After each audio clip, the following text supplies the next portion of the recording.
soon, and we apologize as usual for our lack of good arrangements.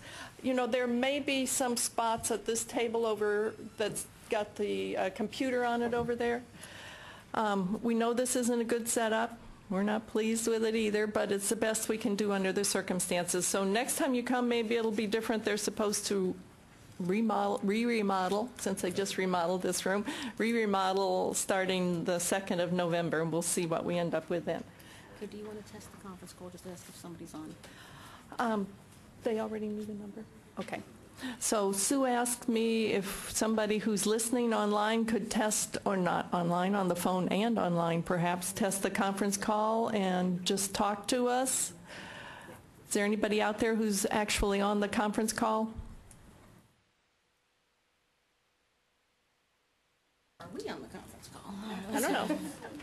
She said there's trouble with the link to the online access also. So if you get any emails from any of your colleagues that are having trouble, in a few minutes we hope that it'll be working.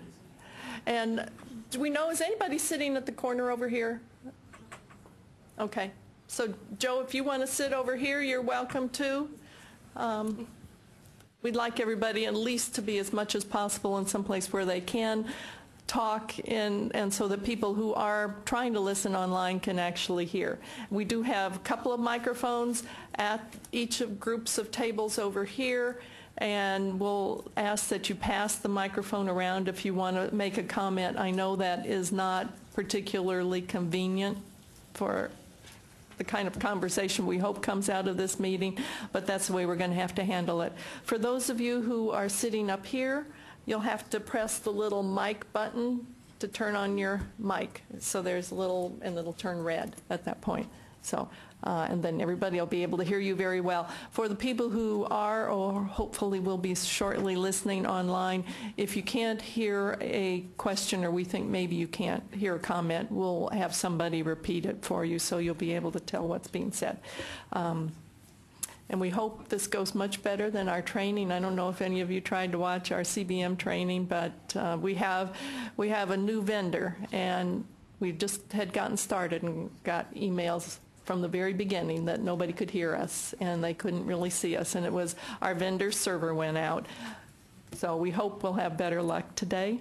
But I think it would probably be nice if everybody can introduce themselves, and I don't think the microphone has to be passed around for this. We hope most people came if they really wanted to hear, because we know if you try to do it online, even with our live meeting, that didn't work as well as we would like. So, okay, so maybe if we could start down there and you could introduce yourselves, and then we'll just quickly go through, and so we'll have an idea of who's 13 participants on the call, including you. You are joining your conference as the host. For a menu of available commands, press *#. Okay. So now those 13 of you who are listening on the conference call. Hey, Tom. Hi. Thanks for talking. Hi. Hello. Is this being broadcast both with video and audio, or should I just get off the Coordinating Board website? It's supposed to be broadcast with video and audio, but we want you guys to be able to talk to us. So that's the reason for the conference call. And so if you are on the conference call, which we're glad to hear at least one person and maybe 13 others are, if you would mute your phone when you're not actually talking to us. Sue's told me there's a little bit of a delay. We're going to try to remember after each group of conversations that we'll ask the people who are on the conference call, if they haven't tried to speak up at that point in time, if they have something that they want to say to us. So, Wayne, if you'll remind me of that. Yes, ma'am. Okay, so because I don't guarantee I'm going to remember, but if you're listening on the conference call, please just speak up, and we'll wait and hear what you have to say. Okay, so we were doing introductions quickly right now. This part we're not going to pass around the mic, and so it may be hard for people who are listening on the. If you want to pass the mic, you're welcome to. But anyway, so. Is there supposed to be something on the telecast? There is supposed to be. We've heard they're having a little problem with the link, so if you'll go back and in a little while. Check the link again and see if it's working. You will be able to hear us over the phone, and you should at some point be able to hear us online too, perhaps. Okay. Right now we just have the accountability system webpage up, and you can see all of us who are here. We have a very, very large turnout. We're happy that everybody decided they better come here rather than trying to participate online. So, okay, so introductions now. I'm Bub Adams, Rankin College. Brent Wallace, Vice President Instruction, North Central Texas College. Amy Evans, External Relations. Joyce Ritchie. Robert Agnaga, Palo Alto College.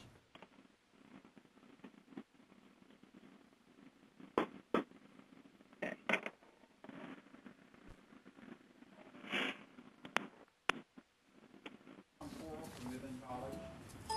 Ron Epstein, Workforce.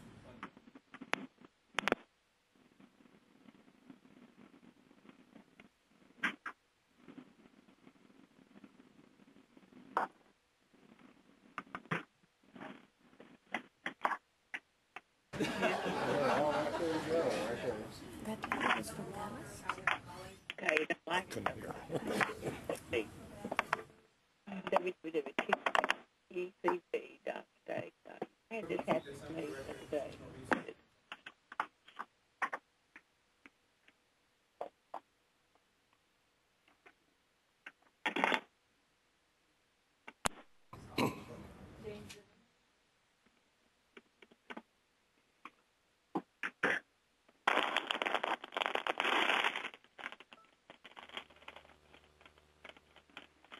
Not even talking?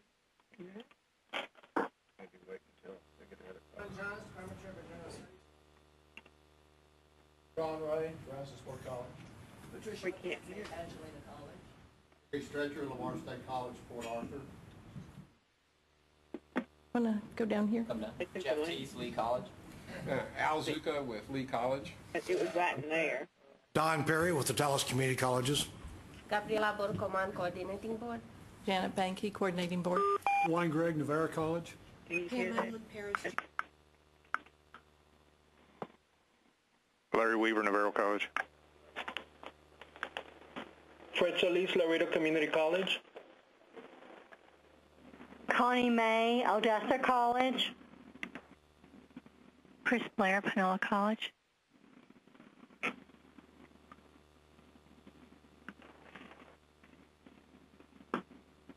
Joe Kirkland, Lamar State College, Orange. Richard Plott, Texas State Technical, Harlingen.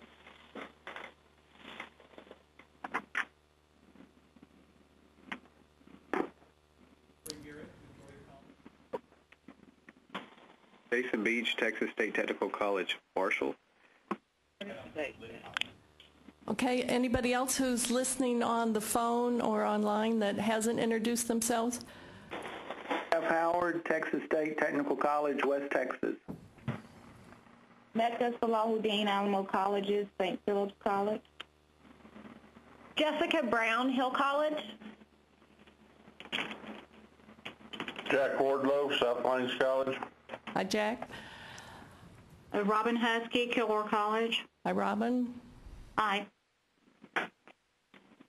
Okay. Looks like that's about it. Huh? Oh, there, those three. Okay.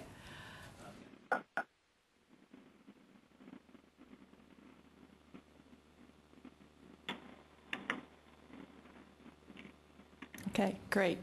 Thank you all for coming. We're really pleased to see such a good turnout, and we know this is an important topic for us. We hope it will be for you as well.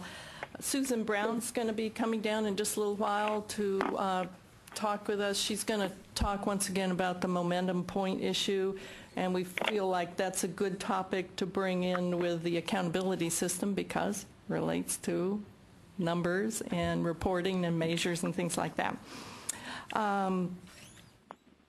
What we really want to know is what's going on your campuses in terms of the kinds of data that are being requested and the things that particularly your presidents, your boards of regents, others are interested in finding out from you. So keep that in mind when you're making your comments today. We'll talk about all the accountability measures and go over them individually, but we want to know what we need to be changing to be current, to be dynamic. Some of you may have seen that the accountability system for Texas actually has gotten quite a few positive comments. Kudos to the amount of work that we do and what's reported out there. But we understand here at the coordinating board that really most of the measures that are in the accountability system are really descriptive data.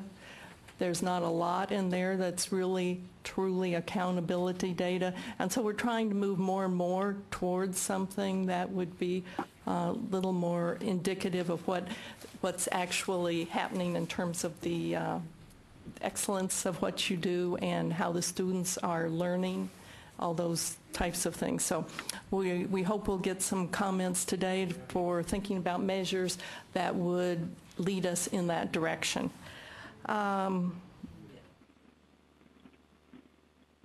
And also another thing to think about while we're going through this is we have a couple of new reports that are being done, the OE1 and the OOS, the student schedule report.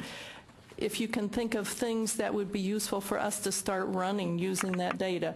Now, you've all submitted the summer data, or are submitting, I guess I should say, and we'll have the fall data, but we tend to never do measures that we really post for people to use widely that are the first year of reporting.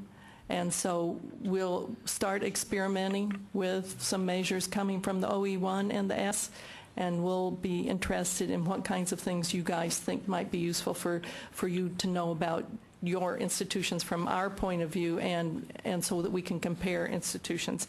And as you'll remember from prior accountability meetings, that old pesky topic of learning outcomes is still there, and it's just as important as ever. Our commissioner always says he's getting questions about it and what we're doing on it, and so we would like to come up with something. We had a lot of good conversations and haven't really made as much progress as we probably need to. So learning outcomes are another thing that we'll talk about today. And just a couple of housekeeping kinds of things. We're on the first floor. The cold drink machines, if you need a cold drink, they used to be on the second floor. Now they're across the hall where you came in. There's a... I don't want my machine to go off on me again. There's a hallway going the other direction from the way you came, and just down that hallway a little ways you'll find the cold drink machines. We're not going to take a break during this morning part, and probably not in the afternoon part either, so if you need to take a break or want to just get up and walk around, feel free to. And the last comment I'd like to make is that this meeting is going to be kind of like a party. You know, when you have a party, the party's really as good as the people who come and the degree to which they participate and interact and want to enjoy themselves. So this meeting's going to be kind of like that. If we're going to get anything out of it in terms of what we need to do to improve the accountability system and make it more meaningful, it really will depend on you guys participating. And that's what we hope we'll get today. It looks like we got a great group and we're ready to go. So let me look at the agenda, see where we are. Okay, so the very first thing you see on the agenda are faculty teaching workload measures. Now, we've been asked for faculty productivity measures too, but we know productivity is a little bit harder to wrap your hands around than actually just looking at workload, so we're going to start probably with workload. How many of you have seen the almanac that came out, the Higher Education Almanac? So at least a few of you. Okay, it's a big document, kind of like what the Chronicle of Higher Ed puts out, and I'll try to bring a copy down at noon. It's been very, very popular with the legislature. They are very pleased with it. Even though it's a hard copy, and we thought, oh, we're moving all towards online things so everything can be dynamic and change as needs to be. That particular document has been very popular. It's going to be an annual document, and so we're going to be putting out another one, and the thing that we've heard that we will be putting in this fall's version is a faculty workload or productivity measure for each of the types of institutions. So we would like your thoughts on what you're doing on your campuses to measure either workload or productivity. We'll start with workload, and then if you have any comments on productivity, we'll go there after that. We want to come up with a measure that is something everybody can pretty much agree on and make sense. We know that's a big undertaking, and we will have to have it ready by the end of December, when the almanac will go into production. So we don't have much time, but we will talk about it as much as we need to here today, and when we're finished or when we come up with something, we'll be in contact with you after that to run the initial data and show you what we have found. And we'll probably run it for last year's data first, just so we can get something out there. But anyway, so does anybody out there want to start us off with some conversations? Looks like Gabriela has a comment, but conversation about what you're doing on your campuses relative to faculty workload. I just want to remind you that while you think and give us suggestions, keep in mind what you report to us, because on your campuses you may be able to do more than we can. So just keep in mind what you report on, to us on CBM 8.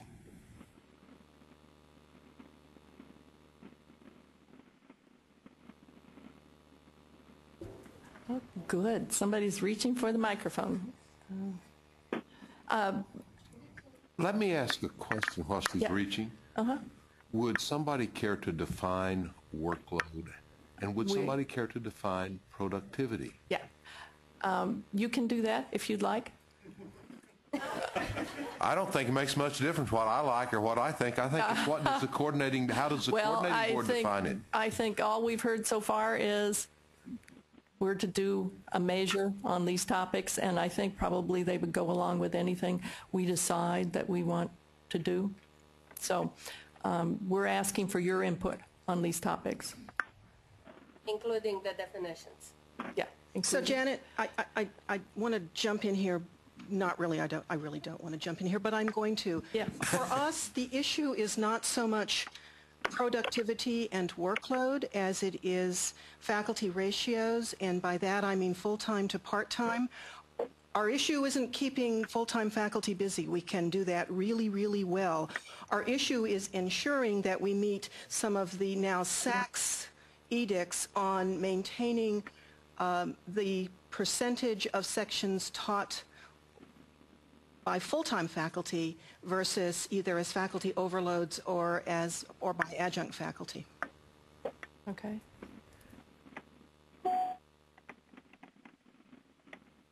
And I'm not sure that just a percentage ratio of the two would be sufficient for what's really desired on the part of our commissioner and the legislature. I'm not talking about a measure. I'm talking about the issue. Yeah. And I don't know if other institutions have similar kinds of issues, but that for us, that's what you were asking, what we track. Right. We don't track productivity. We track workload only because it's contractual, and we have to be very careful about the number of, actually it's in board policy, about the number of hours that faculty can teach, full-time faculty can teach. Our issue is keeping that ratio within certain limits of credibility. Okay. Thank you. Jimmy? What question?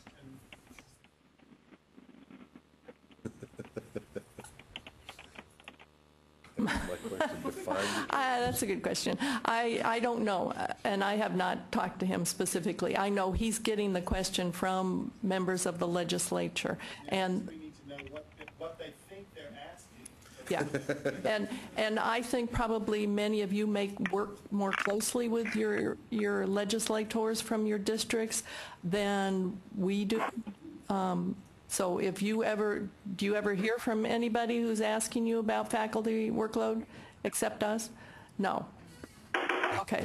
That's why I think we need to define our terms first before we can go forward, because you know, if you go back to Aristotle, the first thing he does is define terms. Okay. So let's define it. Let's start with defining. And I think we can choose to define it however we want, and then come up with the measure. So if you're looking at faculty workload on your campus, how would you define what the workload is? Even if it's not the primary issue. Janet, I think part of the issue for us, and this, what Martha was saying as well, is these are established, at least for the community colleges, you have 50 separate community college districts in this state, and each district has their own boards of trustees, and those boards of trustees establish board policy relative to work group workloads, including faculty workloads. So you're going to get potentially 50 different answers. And it's all contractually required sets of policies. So, you know, I hear what you're saying with respect to the desire of this agency to demonstrate to the legislature that our faculty are productive, if you want to use that term, or that we utilize their skills in the fashion that we need to utilize those skills. But in terms of coming up with one standard, I think we're going to be rather perplexed at how do you weave together something that is created by separate districts and their board policies. I don't think our intention is to create a standard. I think at this point, it will be good if we have a definition and the information put out, not to create a standard. Because we don't even know where we are right now. Okay. Do we hear Tom, or somebody trying to talk to us on the phone? If it were Tom, you wouldn't have any doubt. Yeah, you're very loud and clear. Well, somebody, it sounded like they were trying to say something. So if you were, we're going to break for a moment. I do have a question for you, Janet. Okay. It's my experience when the coordinating board comes forward with a proposal to include a new measure like faculty workload or productivity or whatever, that they also have something in mind, if only in the back of their mind, as Gabriella said, within the context of the measures that are available on CDM reports. And so I'm guessing that you all have discussed this to some degree, and what is the thinking going on at the coordinating board about this proposed measure? Okay, that's a good question. We were looking online, trying to find things that have been done for community colleges and as opposed to universities, to try to find something that seemed applicable to this situation, knowing that we're going to have to come up with something. And most of the things I found were comparisons at the programmatic level, like the benchmarking system for community colleges. I didn't see anything that really jumped out at me as a really good example of a measure that we would like to use. And so we're really hoping that we'll get something from this conversation, because we want to do what seems reasonable for community colleges. Now, and I don't think there's any way we're going to get around having to report something. We've been told that much. So we would like to have it be something that's reasonable. Larry? I would strongly suspect that with this, somebody was picturing, pretty sure that this question,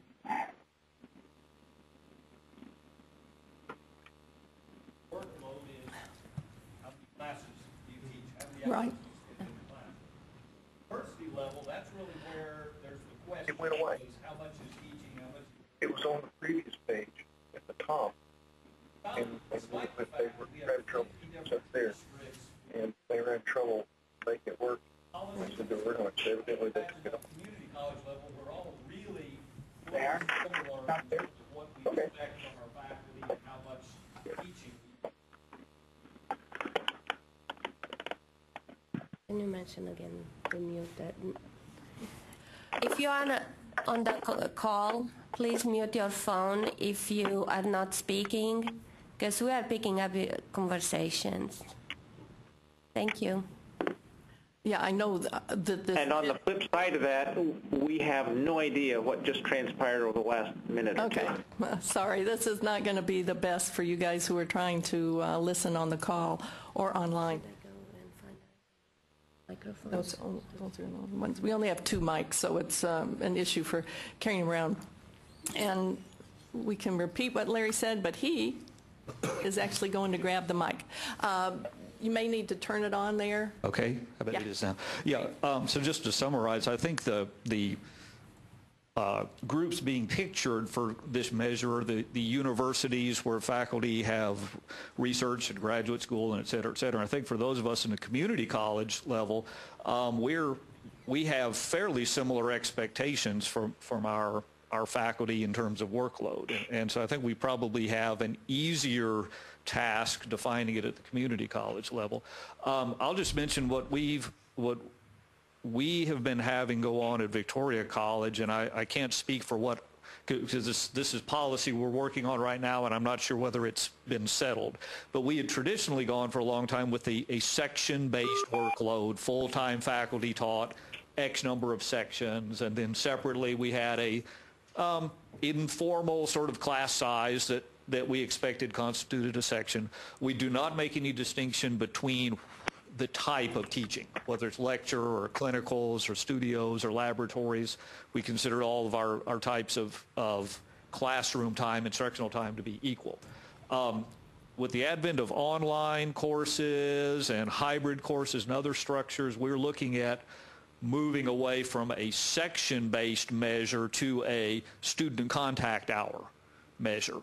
So and that is really more being driven by compensation, as most of this is, just making sure that faculty are being compensated for more like equal work, because you know, how many students constitutes a section online like that. So I think those are the things that are going to have to go into any definition. Is going to have to be student contact hours, instructional hours per week, something like that. And that's kind of what we moving from, I think, is from a simple hours in the classroom per week to students contacts per week. But then I think it's real important that we emphasize one way or the other whether there's a distinction between the type of instruction and workload. We don't make a distinction between whether it's a laboratory or a course. At one point, and I don't know where we fall on this,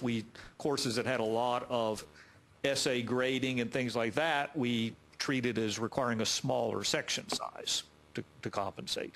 But I don't know that we've even, you know, are going to necessarily stay with that, because as you all know, every discipline, I think everybody who's teaching well in every discipline is putting in a lot of work in a different way. So, all right. Thank you very much. Anybody else have that same kind of conversation going on your campus?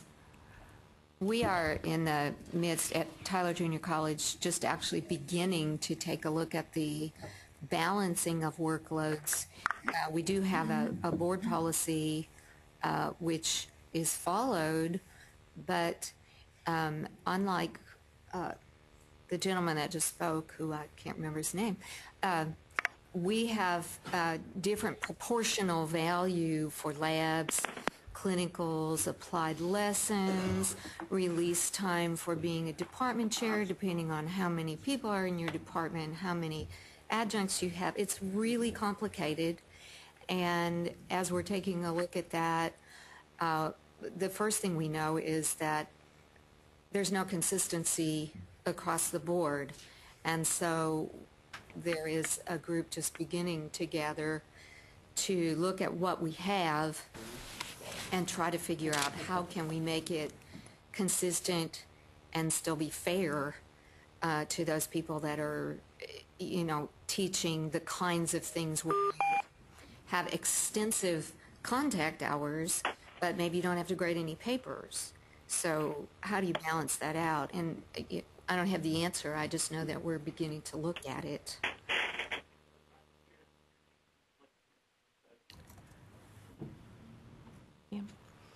One more thing, she mentioned clinicals.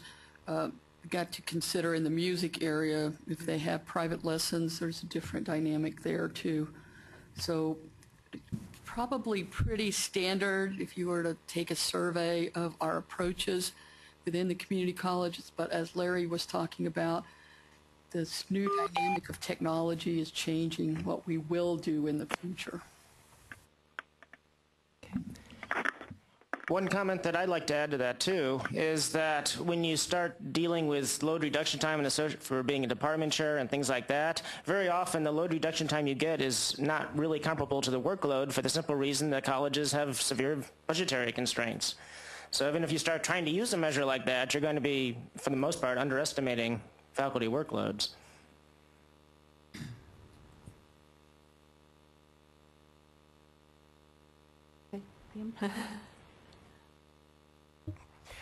We've had for several years the credit hour requirement, but also a minimum number of contact hours that each faculty member has to teach. And I think there are a number of us that went to that several years ago. But I would suggest that maybe you go ahead and collect the faculty load policies from all 50 institutions and see if there is some kind of consensus there among our workloads. That seems to be the simplest way, instead of us trying to reinvent what it should be. Janet, I don't know how many people have been out of state, but the University System of Georgia had a very wonderful way to figure workload, and it went across the tier units of the university system as well as the universities. And it was set up on a formula, and that in a 9-month contract you had a 0.75, they called it EFT, equivalent full-time employment, and that all faculty could teach in the summer or overloads to equal 1.00 EFT, and beyond that they could not teach. But it was and we did a report every year to the Board of Regents of the University System of Georgia, and that way you could have a standardized comparison. Otherwise, I did a few years back, I did some studies on workloads, and the school where I was at the time had a 15 equated semester hour load, and they weighted the biology labs at basically half value. And then there was another college up I-45 a ways that had such a sophisticated percentage rate for laboratories that nobody could figure out what was what. And I knew another school that had a workload of your 5 courses and 100 students, and if you had less than 100 students, you picked up a 6th course to make up your full. I mean, it's gone the full gamut across the board of what we do, and we have a few schools, I believe, who have a 6-course workload rather than a 5-course workload. So I mean, you go all around, there's not a lot of common grounding in what we're talking about on workload. And I don't think anybody works any less or any more. We know that our best faculty are going to put in more hours than our not best faculty. But I think our friend from Victoria is right. We're being challenged because of the productivity issues started by the Texas Public Policy Forum and by the work at A&M and UT, and all the national attention that our universities have received on the value or lack of value of research and productivity. That's why it's so important to come back and define productivity and workload. When we go to SACS, we don't have to do the one that says what is your research mission if we're a community college and don't have it in our mission. That's why we need to have some parameters. Okay, anybody else want to make a comment? I'd like to make one. With all the attention that we are trying to focus on student retention, persistence, obviously academic advising and those kind of things. And if you look at CTC, a lot of what happens with student retention, student persistence, are things that occur outside scheduled class time, outside those hours that are dedicated to instruction. And I would hate to see those kind of things devalued, because it's going to be very difficult to put a number to associate with academic advising, with participation in student organizations, those type of things that really impact workload and productivity. Okay, Larry? I want to follow on that, because in our work that we're doing at Victoria College, we're on a tenure system, so rather than a contract basis. So we've done a lot of examination of our tenure process and of our post-tenure review process. And again, like I say, I'm speaking for things that are working their way through the policy channels right now, so as far as exactly our how it all plays out. But we have deliberately incorporated beyond the teaching requirement a certain percentage of workload for advising, mentoring, community service to the college. And so I believe the way it's going to work out is that on an individual full-time faculty's basis, they are going to have to, with their dean, work out, and these are my other things that I perform as part of it, whether it's directing the community chorus or being a faculty advisor or a mentor or whatever there. So they're each going to have defined within their workload those things that are their outside of the classroom duties, if we could say. But I think that's something that definitely needs to be incorporated in the things that we recognize in this process, is what other requirements are there beyond the classroom. Right. Larry, I want to follow up with a question real quick. Is assessment being considered in your proposal as outside the classroom? Because past, it was just student clubs and advising, but with the load that faculty have to carry in assessment, is that going to become a part of the faculty workload as well? Well, I think, and again, I think you're asking a question in an area that hasn't had enough conversation yet, but I think assessment of instruction is going to be a given that goes along with your instructional requirements. And so, I think it's going to be a given that that's part of it. But then we're going to have some sort of process for assessing the other activities as well. Can I ask a question as well? Gabriella, at the beginning of this discussion, you mentioned or requested that we keep in mind what we're already submitting to the coordinating board, and there's going to be some parameters, I'm assuming. So what are the thoughts with what we're already submitting? Because it sounds like by our true definition that we may be able to develop, we're way off what we're submitting to the coordinating board already. Well, I was thinking, listening to the discussion about advising and community service, how are we going to capture that? All we capture is the faculty information related to a course. That's all you report to us. And for us, it's confusing enough when you have a full-time faculty that all of a sudden teaches, let's say, 5 courses that is part of the full-time load, but then they are on the contract and they are also adjunct faculty, but it's the same person, so we have to figure out now which one is it. So that's all we have. You don't report advising and other things like that to us. It sounds nice, but we cannot get it. And I don't think any of you probably want to do all the extra reporting that would be required for that, and we don't want to have to get it either. So we'll have. Janet, Tom Yes. Martin here. Okay. I agree completely with what's being said about the extra classroom kinds of activity needing. I mean, the problem we run into is that when legislators see that faculty are teaching 15 hours a week, they think you call that a full load, and they're incredulous that we're paying full-time faculty for what they see as 15 hours worth of work a week. I mean, we're experimenting with systems to capture some of that stuff that goes on outside the classroom, but we don't have anything that's really good yet. Like I say, we're working with it. But when it comes to what we actually report, I mean, what we have to report on the CBM reports is we can report the number of students being taught per faculty member, or we can report the number of credit hours, or the number of contact hours, or the number of courses. And basically, that's what we have to report right now, unless we come up with some way to capture all the other stuff that faculty do.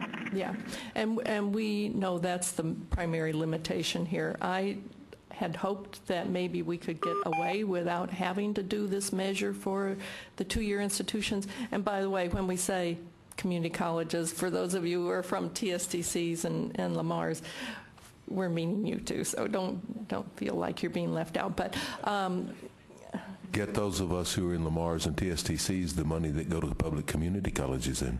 Okay.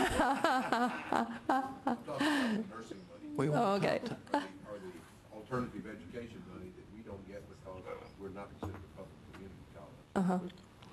Anyway, I was told we have to have a measure for the community colleges for faculty workload. So there you have it. We have to come up with something. Now we can devise something that would probably be semester credit hours per faculty member. It's not going to be a very useful measure, and that's why we're coming to you and seeing if there's anything else that you, knowing what you report to us and knowing what is of interest and what's really happening on your campuses, if you have. Well, I would certainly argue for contact hours over credit hours because, you know, no credit hours are reported with a lot of labs. Okay. And so that's not reflected. And so if you're looking at the contact that faculty have with students, I mean, you can weight that for labs or clinicals or however you want. Okay. But it seems that at least contact hours are going to capture most of the activity in some way. Okay. And how about types of courses? When we do workload measures for universities, which we have done for, I don't know, 10 years, always with great consternation on the part of everybody involved, including us, we've always usually limited to organized courses, or we've come up with some way of determining for those like music and individual instruction courses how to weight those things. That's what I say. We'd have to come up with some sort of weighting system if we decide that a lab isn't the same as teaching a lecture, because you don't have to grade papers and things or whatever. But I mean that the devil's in the details, but that weighting structure is part of the devil that you have to deal with there. Yeah, Don Perry with Dallas. In fact, many years ago, the Dallas system did just that.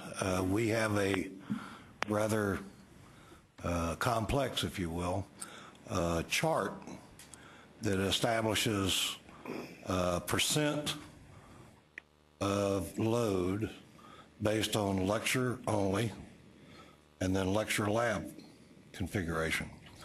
And so, you know, if it's one credit and it's lecture only, it's worth such a percent of the faculty's workload. But again, the faculty are under contract for 30 hours per week, 15 contact hours in the classroom each week. So that student contact hour is one side of the issue. The other side of the issue is what's the value of that course that makes up the percent of those 15 hours. So it's a very complex system. And Don, I think right there is the crux of the issue, because for every hour, see, I think 100 years ago when I was a freshman in college, you were told to study 3 hours for every hour in class. Our faculty spend a lot of time out of class preparing for that hour's instruction in class too, and we capture that only in the output of the class. Right, Joe. And see, that's the reason why in the Dallas system, the percent of, if you will, preparation time on lecture is a different percentage than laboratory, because the assumption is that there's less preparation time for labs. At Grayson County College, we have different caps for various courses depending on what we perceive as the workload involved in grading for the different courses. So a course like English has a lower cap on it than a social science course where papers don't have to be graded. Anybody else have something similar to that? And then we'll... Janet, we are similar at Angelina College in that 5 classes make up a workload for a full-time instructor, but we have all of those required posted conference hours and then other obligations to the institution. Every instructor is on a standing committee for the institution. Every instructor has a group of students to advise who have declared an area of concentration. Those undeclared will go to the counselors over in the enrollment service. So there will be a similarity there, but I think you will need to give us an opportunity to identify contextual measures which make up the load, and therein will be the differences that you will find. But most of us try to be consistent on our campus, because when I ask for 35 hours a week and I assign you those classes, and then I ask for so many posted office hours because I expect students to be able to find you for their conferences, that has value in the workload of our faculty. So contextual measures will give us an opportunity to describe. Okay. And would you be willing to enter those out yourself? The contextual. For the contextual measures, if we have some measures where the colleges enter information themselves, would you be willing to do that?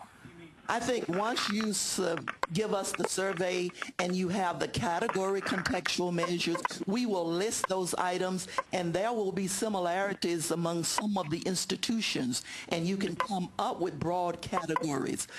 For example, we have advising, we have committee assignments, so that we can identify those things that we see as part of their load. Are we all alike? No, that won't happen. Gabriella, are you thinking about something like average per faculty member, average hours per week per faculty member, reporting that on a separate line on one of the accountability pages? Well, we can discuss if should be per week or per faculty or whatever. I'm just saying that any kind of information regarding advising committee hours, office hours, and so forth, needs to come from the institutions. And I'm trying to figure out if you'll be willing to do that. Absolutely. I think that's very important. We'd be crazy. There are some people shaking their heads no. You know, Gabriella, if I'm correct in my understanding, the true measurement that we've been asked is faculty teaching workload. Is that correct? So we're talking about teaching. But I think that because of the fact that who the almanac is provided to when you're looking at the general public, whoever made the statement about if someone looks at someone who's just teaching 15 hours a week, they don't have a true understanding of what else their job encompasses because of advising or clubs or committees or those types of things. So I think maybe we're all saying the same thing in that the definition for faculty teaching workload needs to be very specific, but there needs to be some kind of verbiage, contextual measure added to that that says, in addition to teaching, expectations of faculty for community colleges include advising, all of the other things that everyone has mentioned. To me, it's kind of a comparison that in small towns, we always look at the football team and the number of coaches that are listed for the football team of 50, and there's 30 coaches, but they always forget to put that those coaches are also teaching classes and doing all of those other things. You know, it's what the general public will be able to understand. And so that's where I think, if I'm correct, that we're asking for those definitions or contextual measures to be added as well. And we really have two issues here. One, if we put something in the accountability system, we can have a contextual box where you can make a statement about what it is or add a contextual measure. The problem is in the almanac, it's going to be a column, and that's going to be it. It's going to be the same for everybody without, we'll have a definition, we'll have how we calculated whatever is there, but it won't have a lot of detail. But whoever designs the almanac can put verbiage. I mean, no, there's absolutely no verbiage that can be put in the almanac? Well, in the definition, no. Basically, they're columns. Not for each institution. It is a very data, here it is. That's why we wanted to bring this to y'all. For the teaching load, yes, we... Well, referring back to something Don Perry said earlier, Don, you said something about the expectation is 15 hours a week, but the contract is 30 hours a week because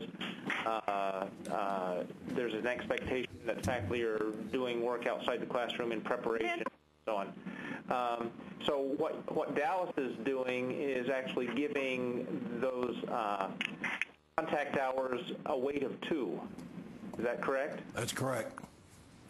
So what is limiting us from giving these contact hours a weight greater than 1 to more accurately reflect what faculty members are doing outside the classroom?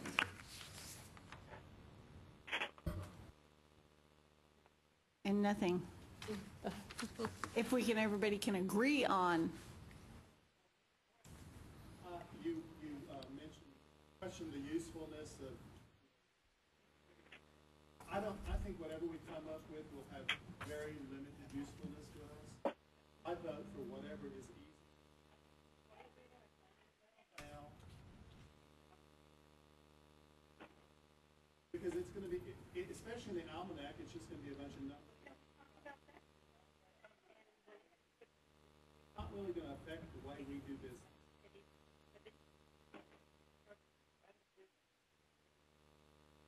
Okay.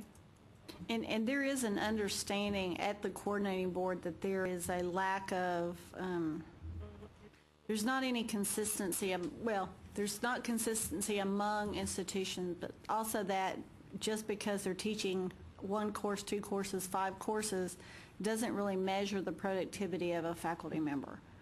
But that is something that we're getting a lot of interest in from the people who are looking at it.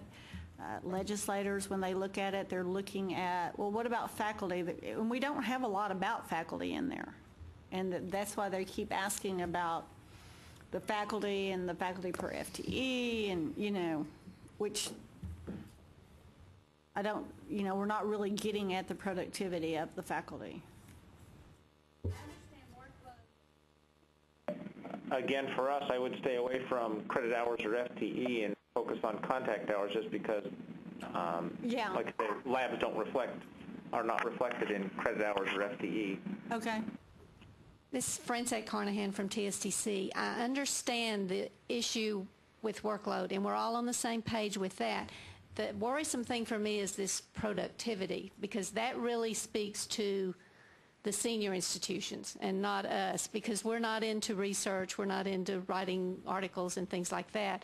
So for the 2-year schools, how are you, anybody, do you even use, how do you define productivity, or is it synonymous with workload? To me, it's different. When we talk about productivity, we're including the committee work and the advising and all of that stuff, which we don't have any kind of measure for at this point. We don't know.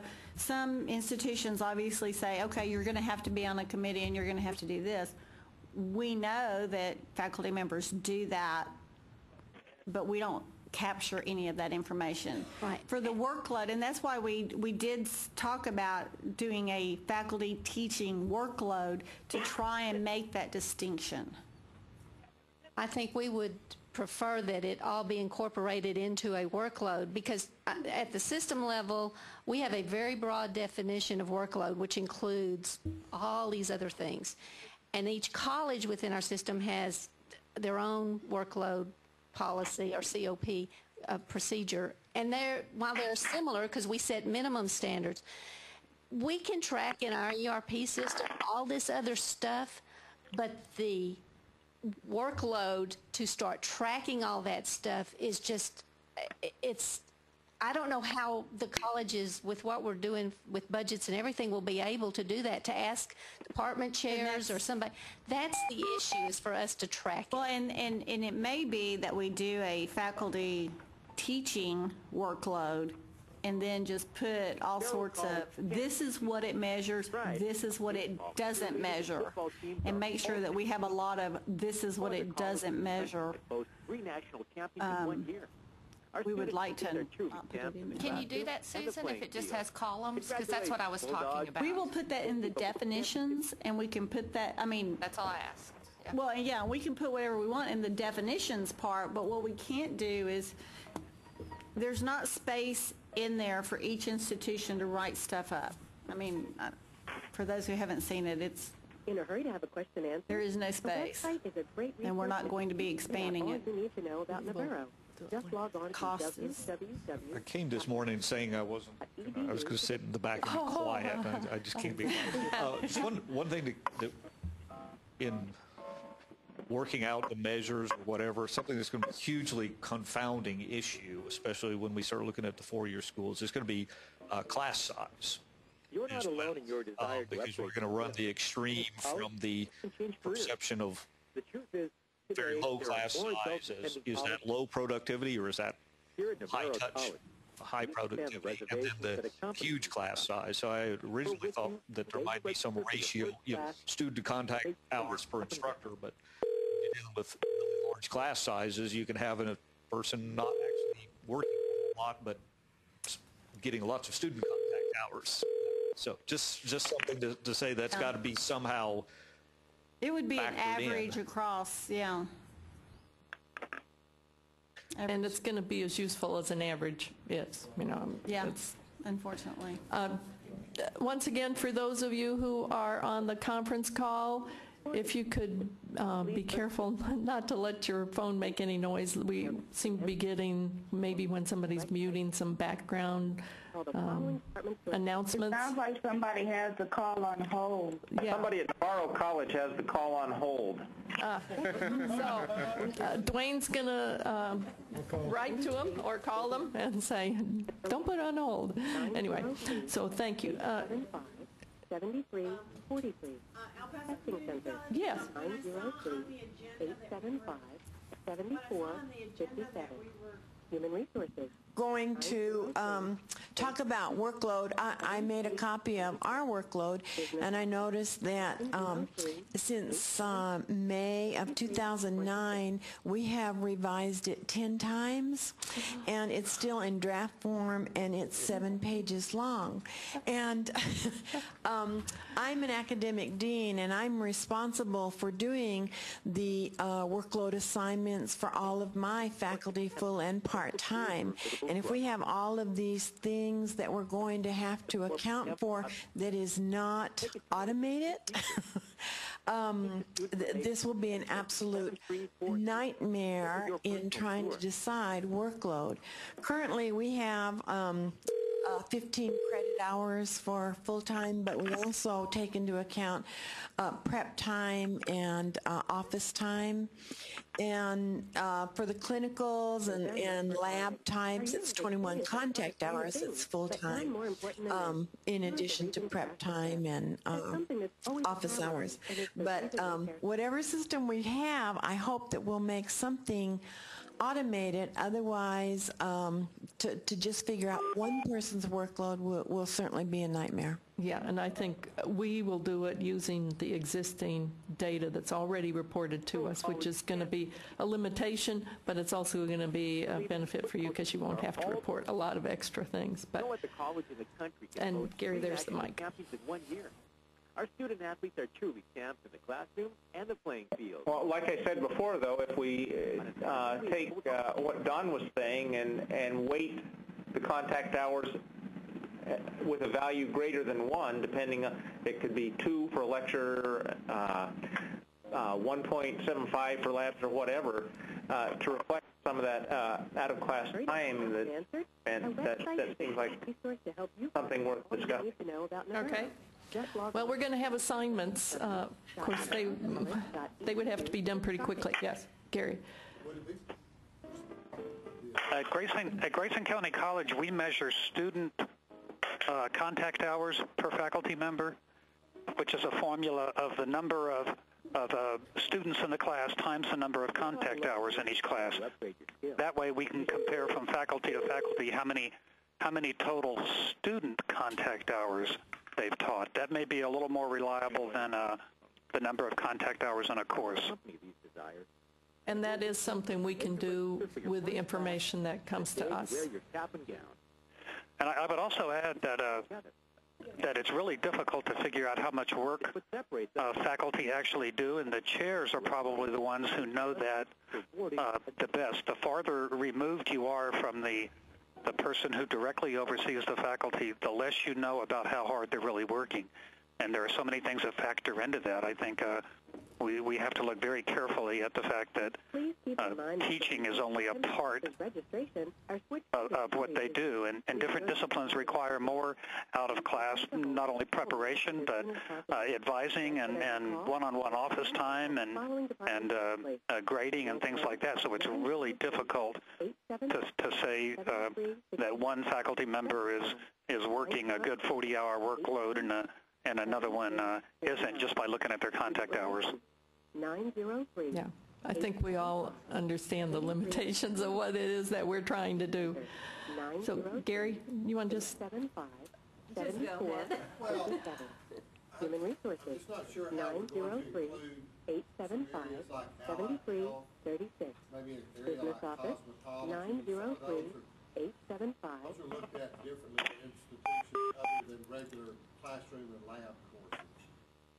Would it be possible just to have a measure or a standard that each institution have a standard or a policy on what full-time load is, and then we just report on what percentage actually are meeting that, or what percentage is meeting it through a combination of instruction and administrative or other duties, and then what percentages aren't meeting it at all, something like that?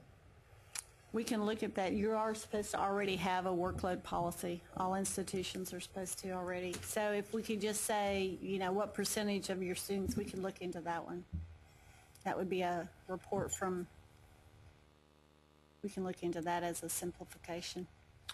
One comment I'd like to make is that rather than perhaps having an ongoing idea of trying to calculate and report all these workloads and other duties and so forth, just send out a survey and try to gather data from across the colleges more or less just once regarding what other duties are entailed with one teaching load, essentially following up on Don's idea there, to weight 1 hour of teaching as being, that also entails so many hours of grading, so many hours of advising, so many hours of serving on committees, so many hours of service learning, and try to develop some just multiplier. And that way the colleges would only have to report the teaching load, and we'd have that report to say, okay, this is why we say we multiply by 4 or 5 or 20 or whatever it happens to be. And just as a comment, speaking as a faculty member and just being somewhat miffed at this whole legislative attitude that faculty are somehow lazy, I would kind of like to ask how legislators measure their own productivity. By some measures, they only have to go to work every other year. For a few months. Days. Yeah, so, it kind of is the same sort of thing. How do they measure their productivity? By the number of handshakes? By the number of bills they submit? By how many babies they kiss?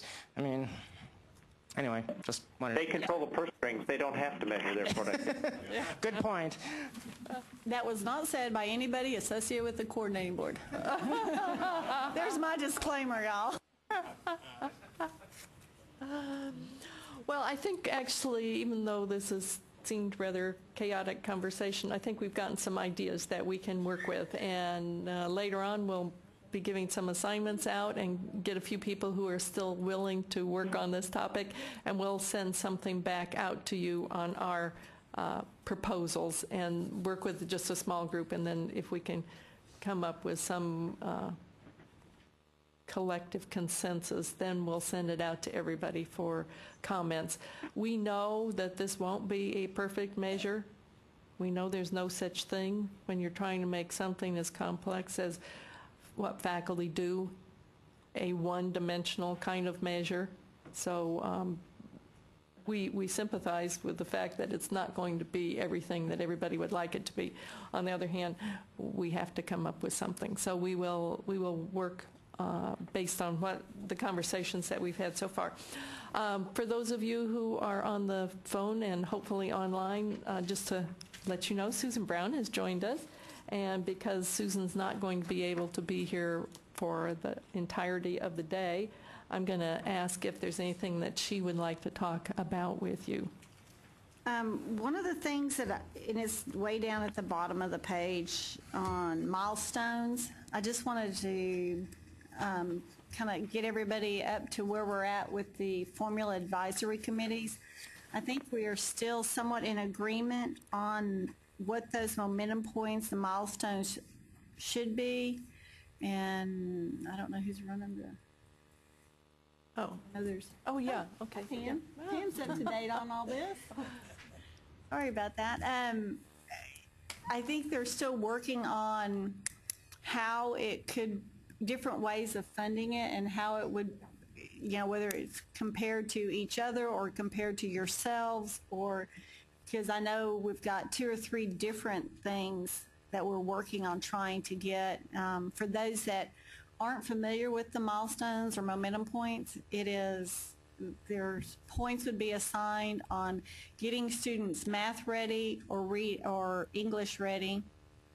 That would get a point each. When they pass their first college level math, first college level English, that would be another set of points. Complete 15 hours, complete 30 hours, it would each be a point, and then 2 points each for transfer to a 4-year institution, a degree or a certificate. Each of those would be 2 points. That's what we're looking at right now. What we're really trying to figure out at this point, we're working with the Community College Formula Advisory Committee, is getting a recommendation on how it would be funded and how those calculations would work.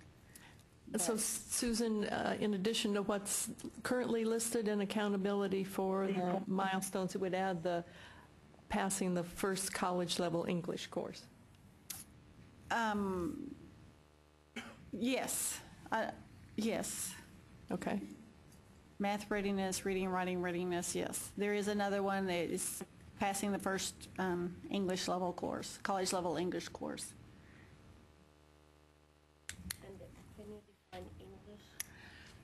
English is that course that y'all report to us as... No, reading, because they report reading and writing. So how will calculate the English? Freshman English. I think at 1301 is what they decided. 1301? ENGL 1301. Got a question over there? No. Well, I say no. We have to. You have to have an X amount of time that we can look back to see when they've accumulated those number of hours, and I think it was within 3 hours, 3 years. And I think for the first 2, for the reading, writing readiness, we take the current semester, we look back 2 years to find when the student was FTIC, and it could be at your institution or another one, and then if within that time frame, and including the current semester, they got reading or math ready. And then for the others, it's what happened during that fall semester. At least that's how it used to be run.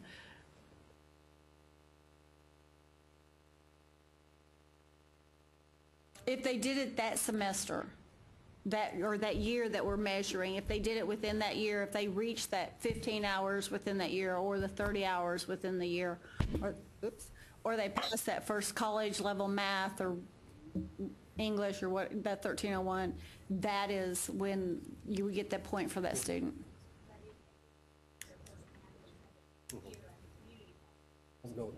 You would still get the point. It's yes. Right.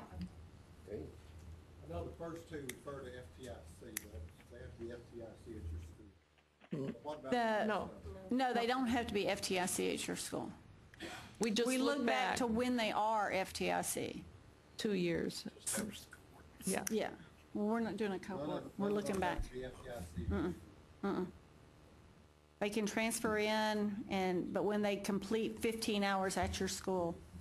And in fact, they also include dual credit students, which Yes. would never be in an FTIC cohort. Of course, the first two can't be dual. But, Yeah. The readiness. The college readiness obviously cannot be dual credit, but all the rest of them include dual credit students. So that was one of the things, and Pam may have more to add since she's chair of the formula committee. We've got some things to show y'all tomorrow. So we are still working on that. The other thing is the reverse transfer. We were trying, I know that we've been working with the common application to get it to where, and it was brought up that instead of having the reverse transfer be a positive thing, that they had to mark reverse transfer, yes, to allow my information to be reverse transferred back to the community college. Legal said that that's not going to meet. We were asked to make that as a default that yes, you could, and then they would have to uncheck it. And legal said, no, it has to be a positive statement. So one of the things we're working with Applied Texas to do is to make that a mandatory field. So they have to see that field. They can't move forward till they either say yes or no. So, and that's one way to make sure that they don't just skip right past it. And I think another part of that was it would be on the certification page where the individual's actually going to sign off and say, or click off and say, yes, I'm ready. That's where they're going to move that statement to, so it'll become a little more obvious to the student. Make sure that they are all checking that off. Let's see.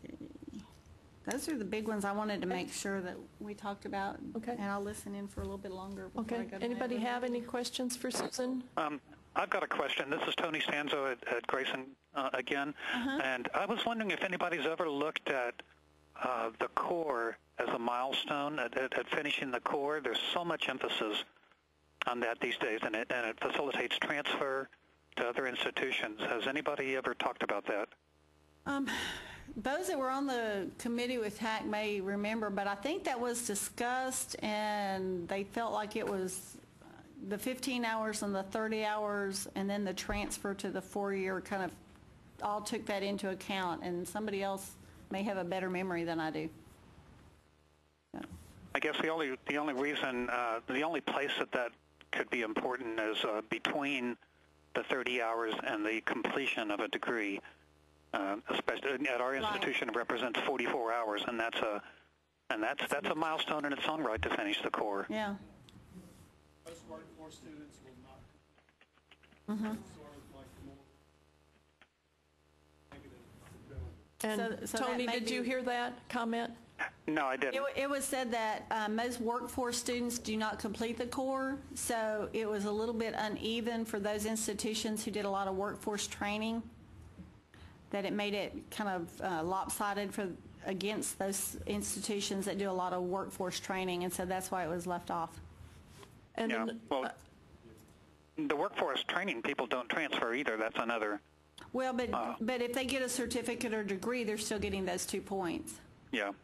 Yeah. And another thing we've noticed is that although we thought lots and lots of students would be reported to us as core complete, when we actually looked at the data, not as many are reported as core complete as we had anticipated. Now, some of that may be a reporting issue, but some of it also may be that the core doesn't mean as much to the student as we think it should or does. Yeah. I'm not really proposing that we should consider it. Just wanted to know if it had been considered, since that's sort of an important milestone. We did talk about that. We talked about core completers, and we also talked about the 1530. Thank you. This is Tom Corral from Midland. We did talk about core completers, and we did talk about the standard of 15 and 30 credit hours, or whether we should change that over to 12, 24 credit hours, since that's what most students take and most people consider to be a full-time workload. And after much discussion and debate over it, we ultimately stuck with just the milestones of the 15 and 30 because that's what's most commonly accepted within the academic world. So we did talk about core completers, but trying to keep everything fair and even across the board, as has been discussed in the last couple of minutes with a lot of your technical courses and stuff like that which do not require a core completion. We chose not to recommend that as one of the milestones. Okay. Okay, I'm satisfied. Thank you. Okay, good. Good question, though. Anybody else? Okay, then we're going to move on to item 3, which is about the accountability groups and the accountability process. This is the 8th year coming up for the accountability system. We thought it was time to take a look at what happens with both the data and the peer group process to make sure that there's some meaning here, that we're not just going through extra effort on everybody's part and not having it lead to improvements or changes. So the first questions are the accountability measures and data used on your campuses? Has the accountability system had an impact, positive or negative? Has anything changed at your institution because the accountability peer groups and measures? So anybody want to start the conversation here to give us some feedback on the accountability process itself, both aspects, measures and groups? Okay. Don't be bashful. You won't hurt our feelings. Yeah, we need this to be useful. And this is Brenda in South Texas. Hi, Brenda. Hi. I think that for us, the accountability group have been good because it provides a platform for discussion across common institutions. And I think the measures as well, it gives us, a way to compare ourselves, which has been good for us. I don't think, any one institution may not agree with every single measure, but at the same time, it provides a good platform for discussion. And I think that's kind of what it was set up for. It gives us a chance to make our data public and similar across institutions. I mean, I think we all know there's some reporting issues that from time to time, but still it serves as a platform, and I think that's important. Okay. Thanks. John Ray from Brazosport. I was just going to say these data are reported periodically to our Board of Regents. They're part of a series of performance reports that we provide our board, and this information is also considered by our Planning and Institutional Effectiveness Council as part of our yearly planning process, so we use it that way. And for those that don't know, the trustees for all the community colleges and the regents we have an annual meeting in November of every year, and one of the things that we do go over is the accountability system. So just in case you didn't know that, if you have trustees that come back and say, what is this accountability system? That may be where they're getting it. Don Perry with Dallas. I too agree that having us grouped by institutional size is effective. However, I personally am growing a little bit more concerned that some of the measures that we currently are operating off of for community colleges, while useful, still need to be modified. I think I felt 3 years ago that we were trying to move in that direction to review and possibly redo some of these measures. But truthfully, I haven't seen all that much progress yet in achieving that. But juxtaposed with that now, a number of institutions represented in this room and listening in are achieving the DREAM institutions. We have another major initiative that's going on not only nationally but here in Texas that will impact eventually all the institutions. That's completion by design.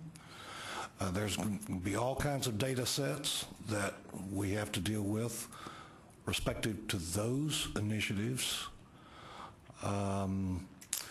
We have the iPad system that we all have to work with and reporting at the national level.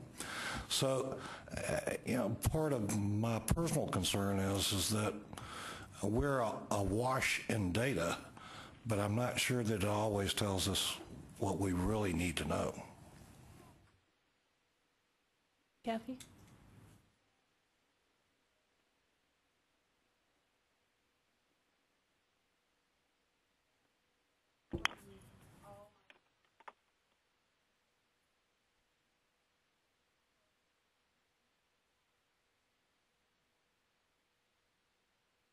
Okay.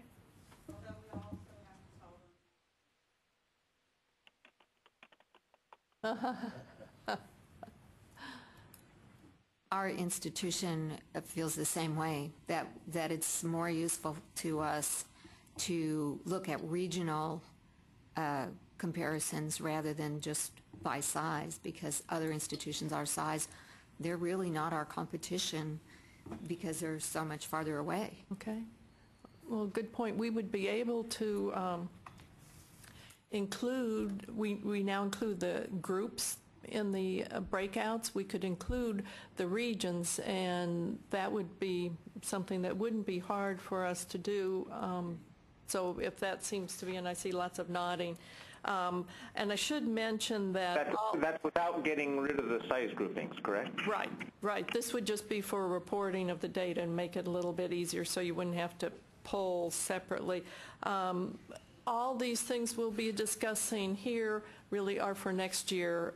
We've already had to submit everything, all the changes to accountability for this year, and they're actually working on it, and it's well underway. So we're pleased about that. But these things we're talking about, aside from the faculty workload measure, which will be in the almanac for this year, the rest of the stuff we're talking about here will apply to next year's accountability system. Janet, would it be possible to select your own comparison groups to go through the institutions? And you can do that now. Do that already on the institutional. You just hold the control key down and pick the ones that you want. Just to start the discussion about regions, would it make sense to start with those consortia that are going on, like Golf Course Consortium, North Texas Community College Consortium? I don't know if there is any other. South Texas one. So basically, that would make sense because you work together on other issues. Well, if you're looking at who your competitors are, as the lady who posed the question was suggesting, the North Texas Consortium is so large that, I mean, we don't compete with McLennan in Collin County. And my guess is that any geographical mix is going to be different for every institution. Grayson, to the north of us, might want to compare themselves to us and Paris and north central Texas. But if you just group them by North Texas, I mean, not all those consortia are really amenable to the kind of comparison that was being suggested. Well, then, so it will be clusters of colleges in an area. Instead of us trying to decide who you want to compare yourselves with, since you can already do that in the interactive, would it be just as well to leave it like this and let y'all each decide who you compare yourself with? That makes sense to me. Yeah, okay. And what we will do when we... And we have to know who you want to average with. Because that's going to change all... It wouldn't be this... Yeah. Well... We can send something out and then go Yeah, back and forth. we could start with the 10 higher ed regions. You know, it's never going to, we can't make it unique to each institution, so it's never going to be exactly, but you could always pull that and then add on using the control key any of the other institutions that aren't listed that you would want. So basically, if we start with sending out some lists and then you respond. No, we just do the regional, 10 regions. I'd like to add, this is Danita McNally at Amarillo College. I'd like to add to what Don said about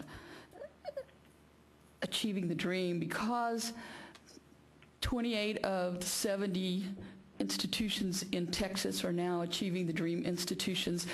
And the accountability system, as I remember it when we set it up 8 years ago, was a centralized place for us to get data.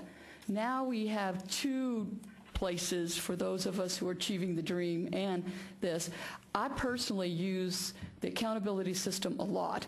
I'm using it in addition to the National Community College Benchmark Project, and I'm using it in addition to the Kansas study, because those 2 allow me to do some comparisons with data as times get tougher with the financial decisions. And so some of the things that you've been talking about this morning with faculty workload, we've been taking the accountability system and especially the Kansas study to look at discipline specific. But NCCBP for looking at distance learning and some other areas. Now that we have just become an Achieving the Dream school, we are now adding that, and that one has moved up to number 1, and accountability has become number 2. So going back to the original thought, maybe it's time to go ahead and put Achieving the Dream easy access through the accountability system, because when you have a third of your schools already involved, and by next year it could be half of your schools, and we're having to use those 5 or 6 measures, well, let's go ahead and start looking at what the measures tell us, at least for the schools who are participating.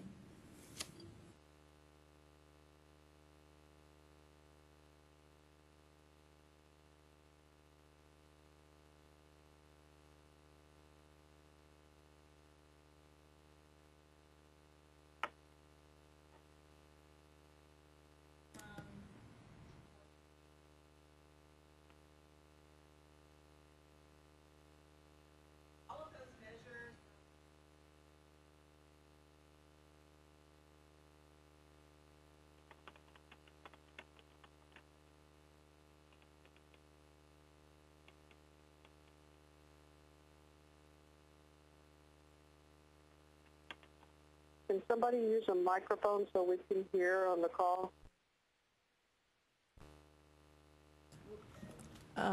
We'll pass one around. Yes, it's coming. Fortunately, we only have a couple. What are we talking about when we talk about We're never quite sure if someone's talking or if y'all dozed off. We took a nap. It's not on. Lord. Is it on now? Yes. Oh, good. Okay.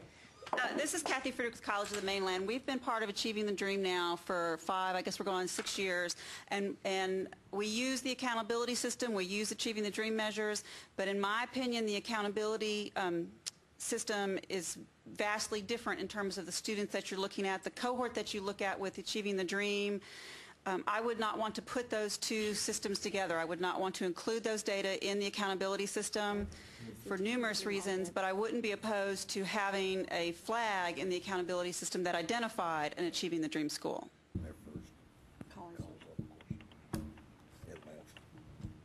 And then if I could add, as long as we're in this particular area here, Janet, you know, whenever I was in with the large community college group, we would get together 8 colleges, and it would be an entire day process discussing issues and working through things.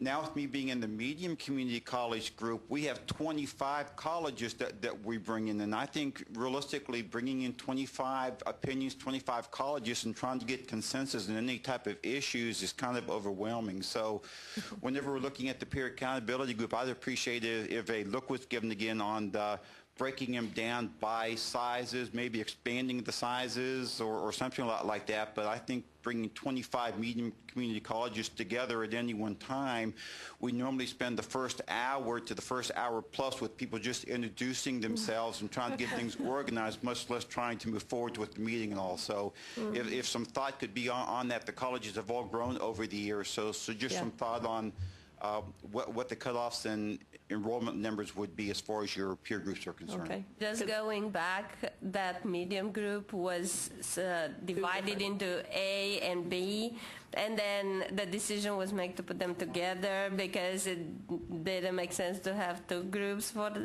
that bigger group. So we could look at it again, though. Yeah, please. I think 25 is hard to get consensus on anything. Even if you just took the medium community colleges and broken them out by regions or something like that, but to still leave them designated as medium colleges, but region group A, B, C, whatever, to put some type of a cap on it so that some useful discussion and some progress can be made with a more communicable group of individuals. Okay. Anybody else have some other ideas?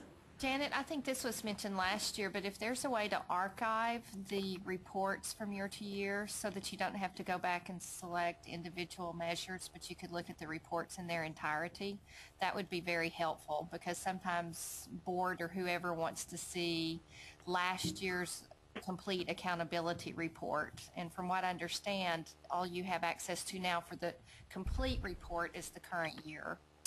Right, and we have asked that for the year that's out there, that our IT section grab that and keep it for us so that we will have it. We haven't thought about it making it available to you, but we could easily do that. So starting this year, we will have a way to do what you've requested. We should be able to put a PDF to where you could then go to your institution and print off the pages for your institution as a large PDF out there. But not for comparability.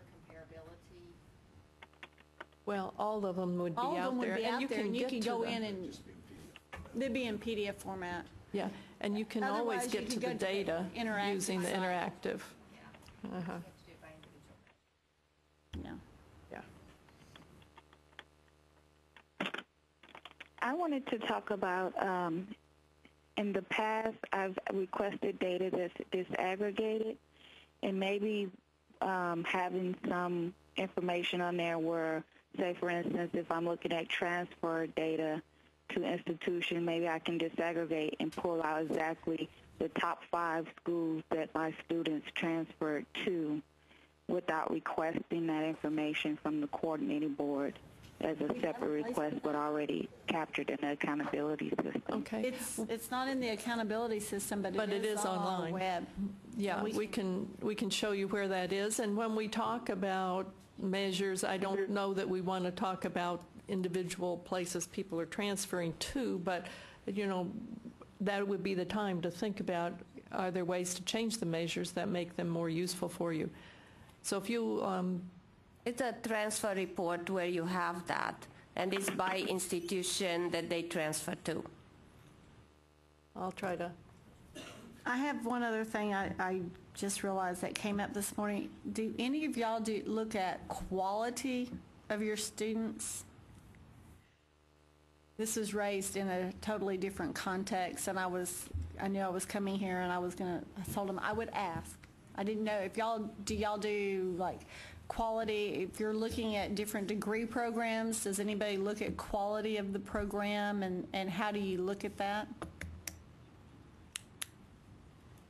So, Susan, you're talking about quality of programs, not quality of students? Quality of programs, to make sure that they don't go, make sure that they maintain a certain level of quality in all their programs. Do y'all, I know some of the institutions are looking, or some of the universities are looking at different measures that they can use for quality measures. And I didn't know if y'all are doing any of that on your campuses, or... Yeah, we have a program discipline review that occurs every 5 years that looks at various measures, benchmarks, so to speak, to ensure that those programs or disciplines are still viable and still necessary.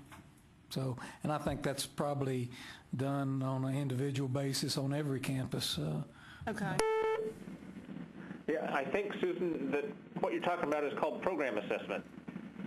And I mean, we all do that. The problem is that is in the definition of a program, and our programs, I mean, there's no standard definition of what constitutes a program in many cases. So what we call a program in one area, someone else has combined with other disciplines and call something else. So that's hard to do. Okay, that's kind of what I thought. I think at South Texas we use not only our own program review, but we also, you guys have the institutional effectiveness program that kind of talks about the quality of different programs. We also look at subsequent success after transfer to universities, where we try to follow from program to program to see how students are doing. Okay. And also external accrediting agencies, especially for technical programs, nursing, allied health, programs that have to have external certifications or accreditations. They usually have a lot higher and stricter standards than a lot of our programs. Okay, this question came up through looking at the university side for the outcomes, and a concern was raised that people will start just shoving kids out the door as degrees, and the quality will drop. And, you know, I have more faith in faculty. Well, Susan, I think that all of us do some kind of program assessment, defined program. Right. We did a pilot this summer bringing in outside reviewers to review our distance learning courses. And I think we will institutionalize that, where we bring in a distance learning person and a content person, and they review for different things, and then we study it and see how we can improve our courses. So, I mean, each one of us is doing something along that line. But I think we still have real problems in standardized definitions, because how each of us defines things different. It also has an impact on our accreditation when we do the program assessment. And so we're all doing it, we're working at it, and we're getting better. And now that I said that, that comes back again to workload, because if faculty suddenly are more involved in assessing and taking responsibility for that, that is part of their workload too. Correct. Okay. Susan, one of the things that we've been talking about at Houston for the past couple of months anyway has to do with completion and that whole agenda that's going on nationally, and how we operationalize that within our region, specifically with our partner universities.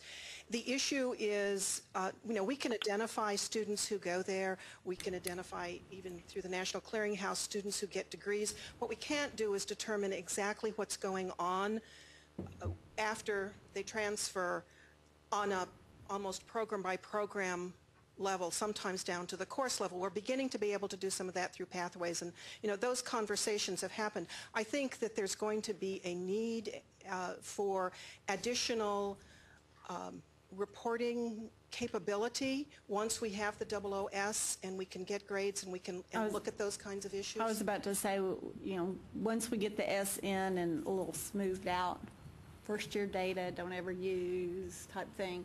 But maybe what types of reports would be useful for y'all to get back? That kind of thing, that sort of, because evaluation is one of the exceptions for FERPA. Our faculty that were involved in the pathways were really very interested and very involved in the data that they were able to get, both from K-12 and then our feeder universities. And those conversations, those vertical conversations, were really, I think, very effective. But of course, it was only really 3 or 4 subject matter areas and limited numbers of courses. Those are the kinds of things that I think can help drive the conversation in the future. Okay, and that was kind of our plan, was to start with some of those. It obviously has to be aggregate but some of those reports that we use for pathways, that's kind of a starting point for other reports that can go forward. For those that don't know what the pathway model is, that's where we had local vertical teams in 4 subject matters, and the faculty met together. The institutions, the K-12 and higher ed institutions sent us all their data, individual courses, grades, that sort of thing. And the faculty member used the data to make, to discuss areas where they could make some improvements in their, in how the curriculum was aligned and that sort of thing. And it's been very useful, I think, for a lot of the institutions that are doing that. It's been been very good. They make some changes at the K-12 level. I think it includes K-12, community colleges, and universities all on the same team, and all the faculties working together. So it's been and actually some of our people at a kickoff in South Texas now. So to kick off 26 more school districts coming in. Susan, I think one of the data sets that's going to be very valuable is the student learning outcome data. When you're talking about ensuring program quality, because I mean, the accrediting agencies again are requiring this, and it's I think everybody's working on trying to get it more and more comprehensive. But when you're talking about what kind of, what are you expecting the students to learn with this program, and then a confirmation that is happening, should be very helpful in trying to ensure program quality. Mm-hmm. Yeah, and that's our hope. I'm sure most of you know that for a lot of the ACGM courses, they're now adding student learning outcomes. We've had groups of faculty members, and probably lots of your faculty have been on those groups who've been coming up with those individual student learning outcomes for the courses. And then we'll be able to see how they do in the next level through our OOS data. Okay, anybody else want to make kind of general comments about accountability? Quick question on those ACGM definitions. What courses are involved? Lots and lots of them, of course. As part of the engineering groups that met, they worked on physics, math, chemistry, and then engineering. And since then we've had English, economics, history, government, and in government they have chosen a preferred government sequence that people will be able to teach out their current sequence, but will go to one sequence in the future for all institutions. And so I'm not, but anyway, a very broad range of, and they've chosen the top listed courses we went through and looked at what students took from the 004 for everybody, and picked those courses that had the highest enrollments to choose which groups to look at. So that, I think, will be very useful too, and that'll be coming out pretty soon in the ACGM. Don just told me that McGregor-Stevenson sent that out in early September, that list of all of those. So it came out from McGregor-Stevenson. Who did it get sent to?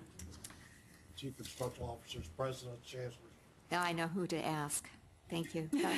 And we should make that available online if it's not out there already. So they had the ACGM meeting last week, so I think some of it was for comment back in September, and then they make the decisions at the ACGM meeting last week. So I don't know, and there was some question on what government they were going to fix. I don't think that's all been posted yet. Mm-hmm.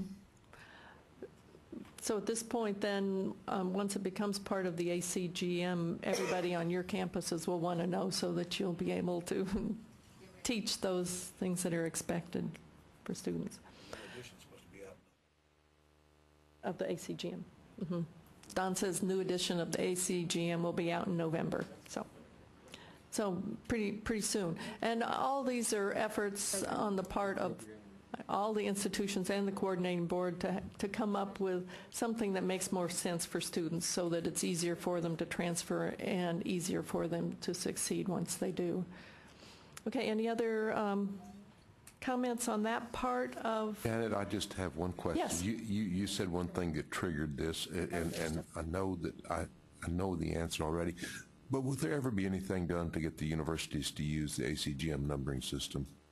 Okay, I can tell you that I think we're not really, we can't exactly do that, but what we have asked them to do is to provide us with a crosswalk between theirs and ours that we can put electronically. Because yes, it's all in their catalog, but we don't necessarily have it, and then we could set up a big crosswalk that everybody could use. I've noticed several I'd who love to be able to do that. I've noticed several who've gone to Banner find that that's the easy way to work through Banner. What we did was ask the universities to go on to the Texas Common Course Numbering System site and update their things. And then in July, once everybody had updated, we had the TCCNS send that data to us. And now we have in the course inventory for each institution the courses that they say crosswalk. And so we can figure out how we could make that available to the institutions in the best fashion, but we do now have it available to us. If it crossed to 2 courses, if one course crossed to 2, we took the highest of the 2 courses. That was the only place where we had to do a judgment call on what was reported to us. So if you guys have some ideas on exactly how you'd like to see that posted out there, let us know.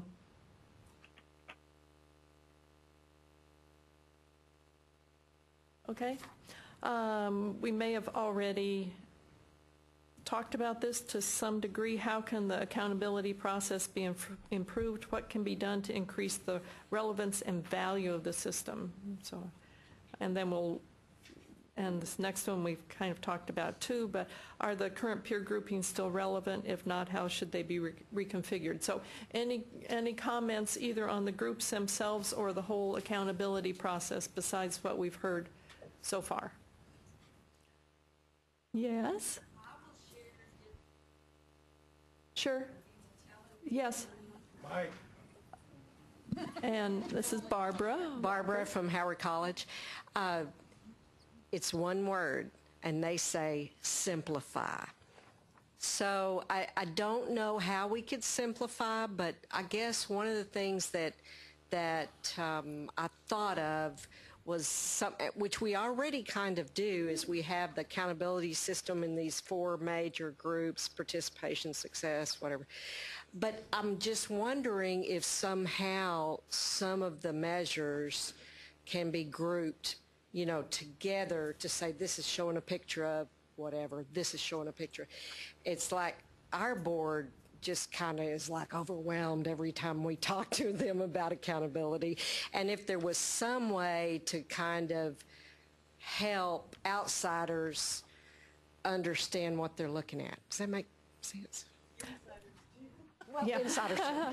And I know we got the kind of the same comment from our board chair who said, break out the contextual measures from the key measures. He said there's just too much there. So that's now why you have to click to get the contextual measures. But Barbara, any ideas you have on that? Something more specific that would be useful for us to be able to redo it? We're very interested.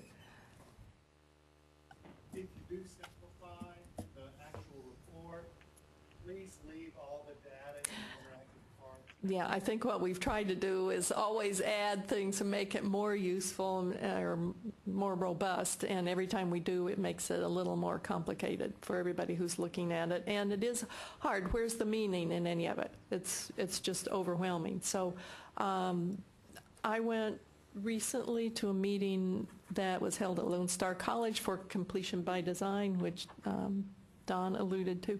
And they have a tool that they're making available to all the institutions who are working as part of completion by design that looked pretty nice to me, and I've asked if we could potentially get that to make it available to everybody. So we're working on that to see.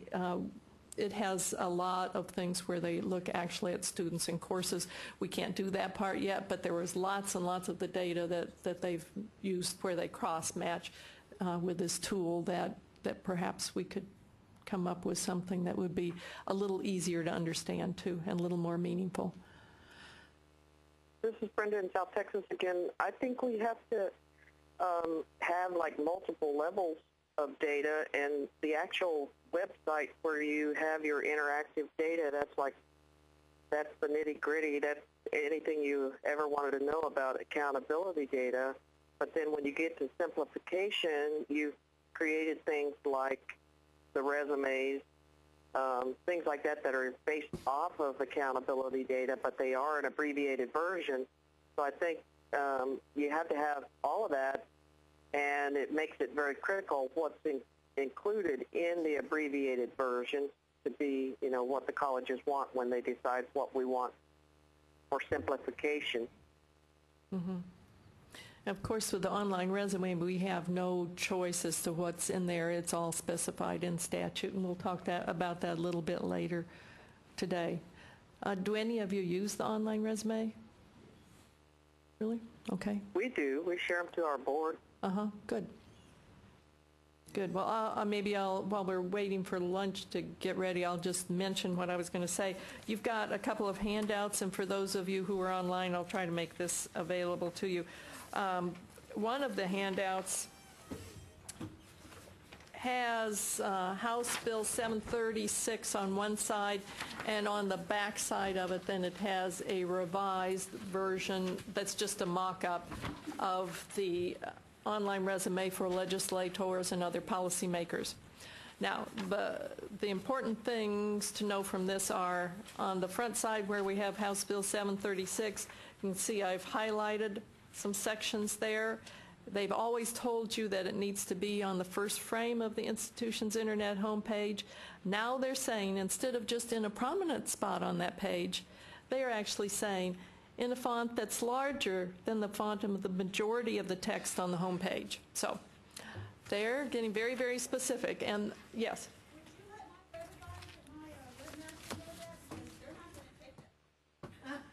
Well, that's why you've got a copy of the bill right here. That's Section 3 of the bill. Yeah, so I just want to make sure that everybody had an idea of what the legislature was saying about this.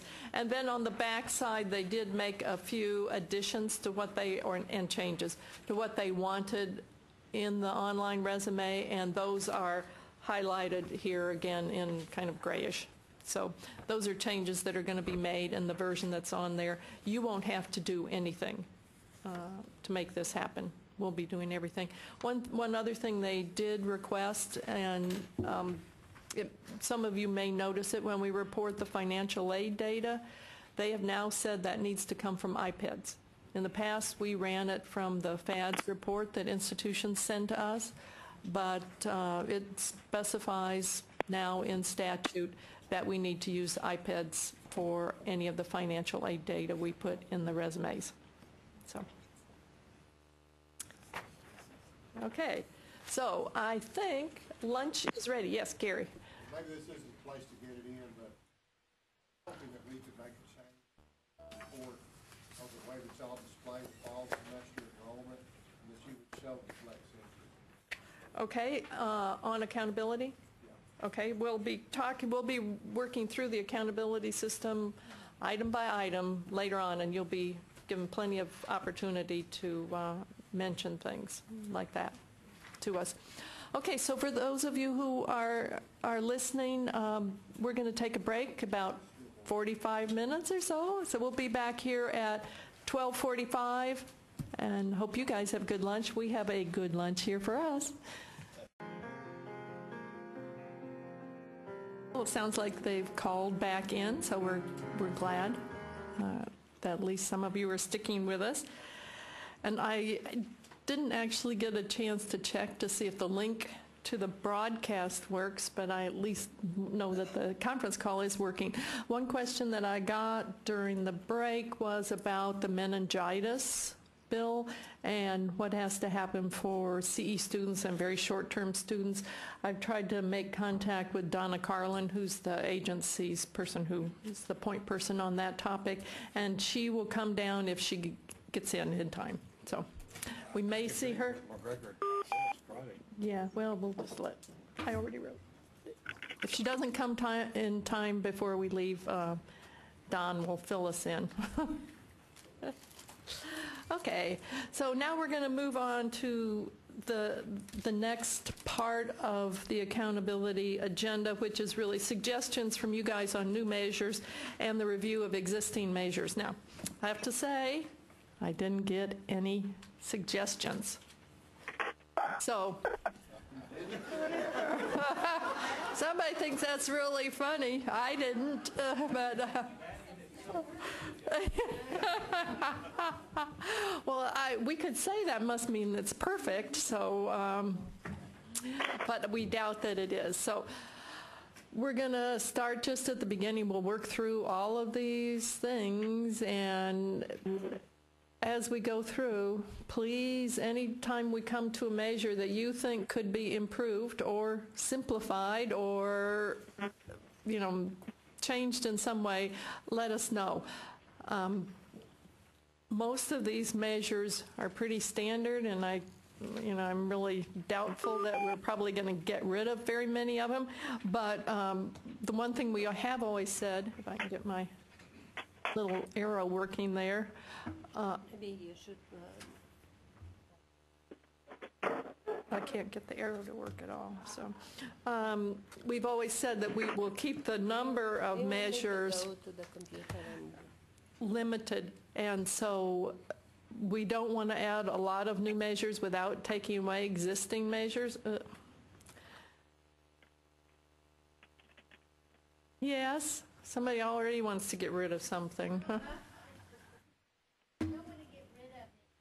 So, yeah, we need the... I don't want to, this is Francette Carnahan from TSTC. It's the multiracial definition, one of which is African American. Yeah. I noticed on the preliminary enrollment report that the CB asked for this time, it was any, it wasn't this definition. We use multiracial as it's any combination of more than one. So this particular one, it's always difficult for us to reconcile when we report out our multiracial to what our board members see here. Mm-hmm. Too bad you didn't mention that when Susan was here. But what happened was, and we discussed this pretty thoroughly when these measures were being changed, when the new federal ethnicity reporting was being adopted. There were lots of institutions that were very concerned that their number of African American students was going to decrease, and decrease substantially.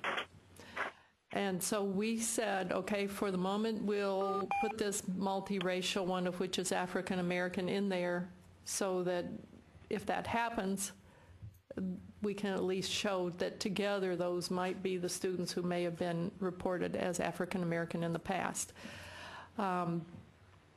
I tried to get Susan to say we don't have to do it anymore, but she said too many institutions had already changed their methodologies to match what we had here.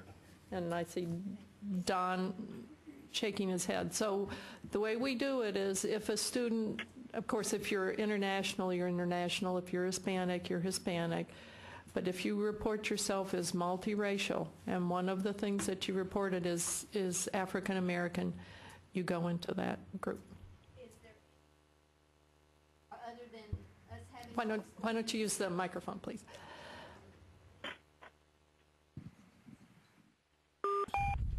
Is there any penalty for us if we continue to report multiracial as true multiracial, or should, I guess I need to show, I guess, is everybody reporting your multiracial using this definition?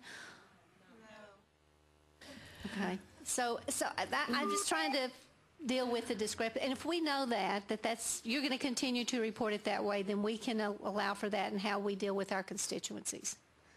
Okay. Thank you. Yeah. If you want to write to Susan Brown about it, you're more than welcome to. I lost that battle because it's a lot more work and harder to explain, and as we get on further down the road, it's going to get more and more complicated. And you can see, I think when we were still on the statewide for community colleges, there was like 1774 or something like that total in that category. So it's not a huge number of students. And I think the universities also found that it really wasn't a huge number of students either. But no, you don't have to.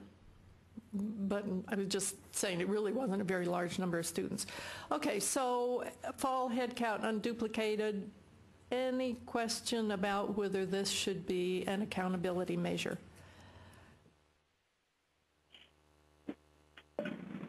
Oh. I'm just not sure it should be a key measure, because to me the key measures are things that should drive institutional change, and I'm not sure that that's one that does. Okay. Gary? Only that I'd like to see the flex increase. Okay. And let's see. I'd just like to see the flexible entry students included in the fall enrollment. I'll second that.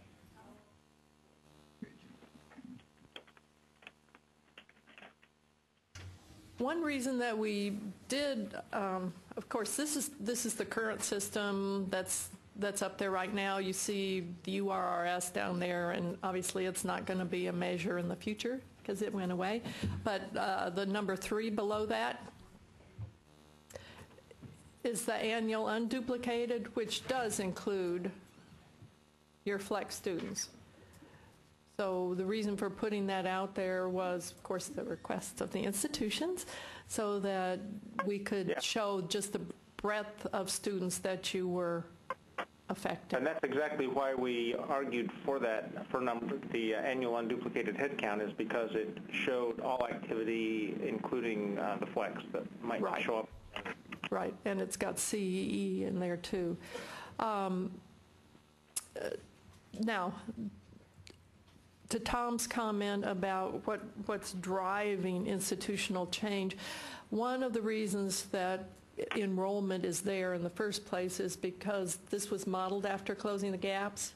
And so you'll see, especially when we get into success, that a number of the measures are the success measures in closing the gaps. So that's one of the reasons it's probably included here. Anybody have suggestions? Tom, you included it for what we should think of as a key participation measure.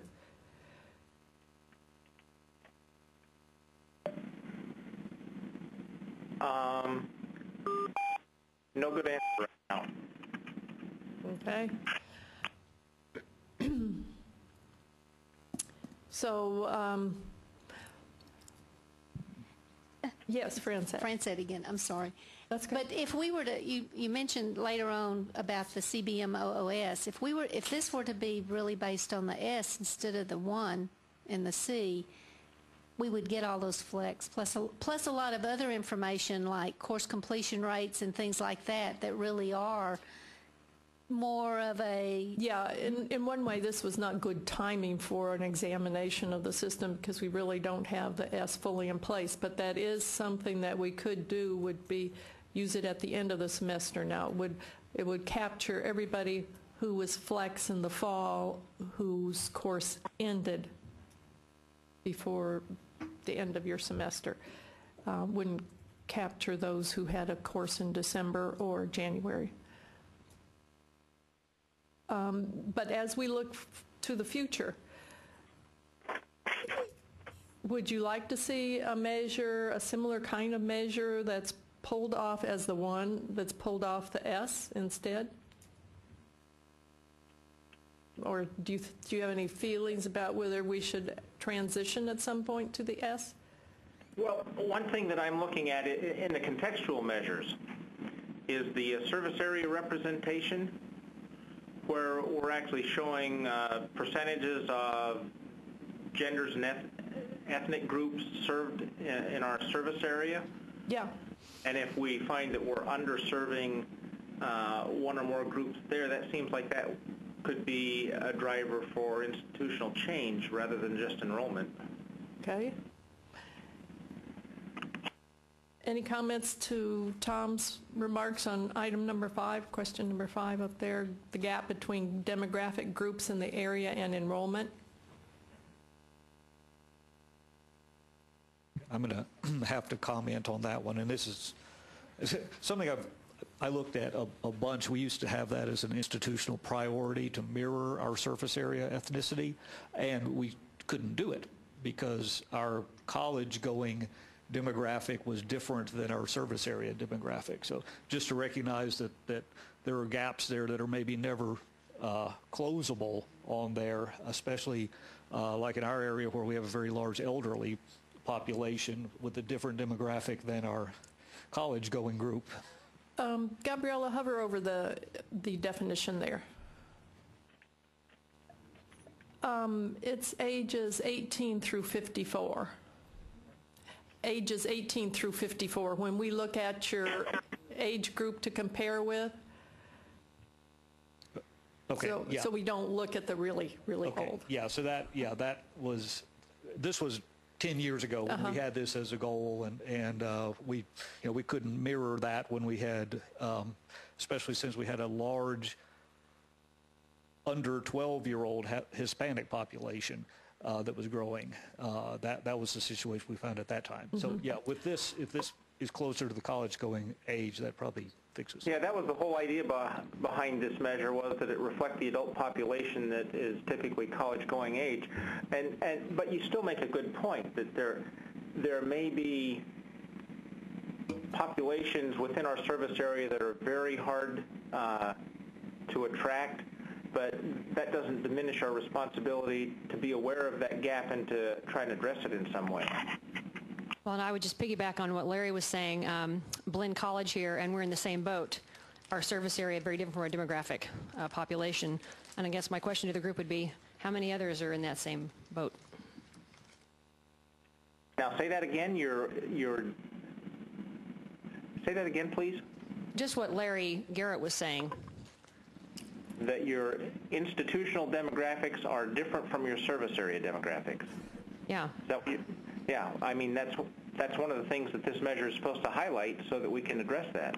And I would think for Blinn, which is rather a unique situation, I would put underneath in the contextual box that's there, something about your uniqueness.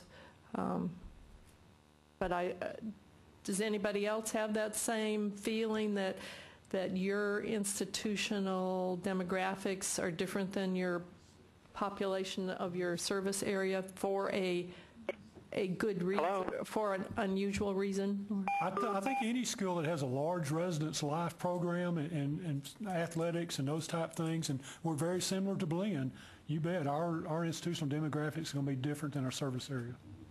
Okay. Delmar. Tom, I have a question for you. Are you proposing for this one to be a key measure instead of contextual measure? Because you think it's a better driver than what we have in the key measures? Well, basically in the key measures we have two that are just pure enrollment variables. One is to some degree a function of the other, and I don't see that they're tremendous drivers for institutional change, where of all the contextual measures that we have, this one seems like it has the greatest potential to drive some kind of institutional change. I mean, isn't that the purpose of an accountability system, to drive institutional change? Yes, I think so. Can I ask a question about the Texas State Data Center information? Is that based on current census or old census? Because I know I asked this question last year, and the response was something about current census information would not be utilized because of it would mess up something. it wasn't available at that time. What the Texas State Data Center does is each time there's a census, they redo their projections for the state, and they're the ones that we use because they break it out by ethnicity for each year. And so we just, as the years change, we change with their projection. Is that also reflected in closing the gaps? Yes. Anytime we use any population figures, it's always from their projections.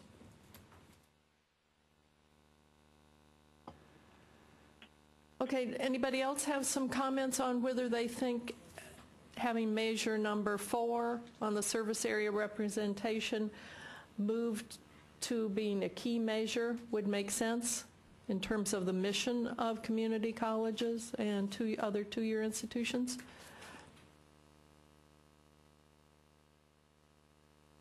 I will say I like that measure, but it's not always the easiest measure for lay people to understand. Okay. So we probably want to end up with only 2 key measures here in the participation section. So if we were to change this one to a key measure, then it would mean one of the other ones would probably need to move. I know a lot of you have not something against the fall enrollment, but you prefer the annual enrollment. Do you want the annual enrollment and this one, if there are only 2 measures? I think the annual enrollment is more reflective of what we do. So annual enrollment, that's your proposal, the annual enrollment and the gap between demographic groups and in the area to be the 2 key measures? Personally, I'm okay with that, although I can see why legislators are going to want to see fall enrollment. John Ray, Brazosport. I think the 2 measures we have are fine. I think the service area representation, when you get into that one, it just requires a lot of discussion and a lot of explanation. Okay. Any other comments? Kathy? And can you get a mic? Can we hand one back to her?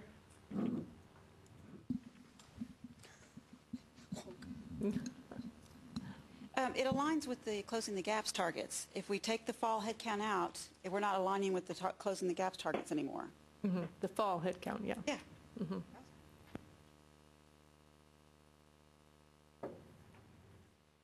And of course, just like everything, anything that is discussed here and we kind of lean towards, it'll have to be vented as it goes up the chain here. So, but we do want to know what you're thinking.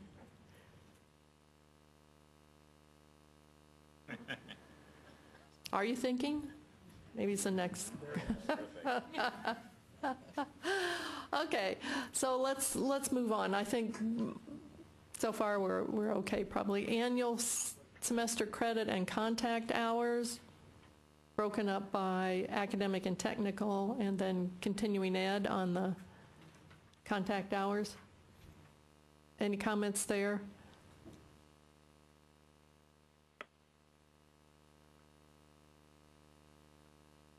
Going to be a very long meeting if you guys don't comment. Okay, so that one appears to have nobody really speaking out against it. Item number 7, financial aid, students receiving Pell Grants.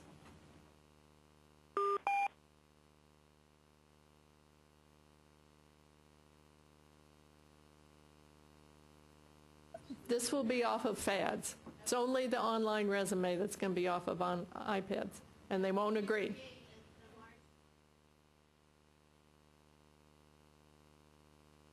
The one thing I like about Measure 7 is the fact that it's one of the few that we have that's ratio-based, so it's independent of the scale of the institution. If number 7 comes off the FAD and the online resume comes off of iPads, you're going to create a controversy where you're going to have to explain for anyone who may have those measures side by side. Yeah, we know that's an issue. I think also that it's interesting for people to be able to see this one by ethnicity, and we can't do that really off of iPads very well. By ethnicity, all those categories?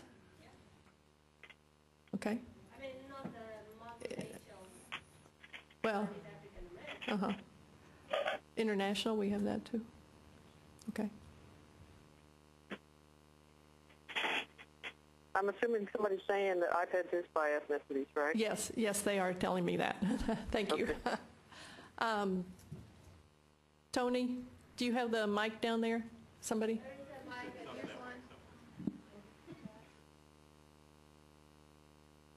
Never mind, we answered her question. Okay, she got an answer for her question. I think it was about the timing of this one. This is a fall number for us because we're looking at your fall cohort of students. And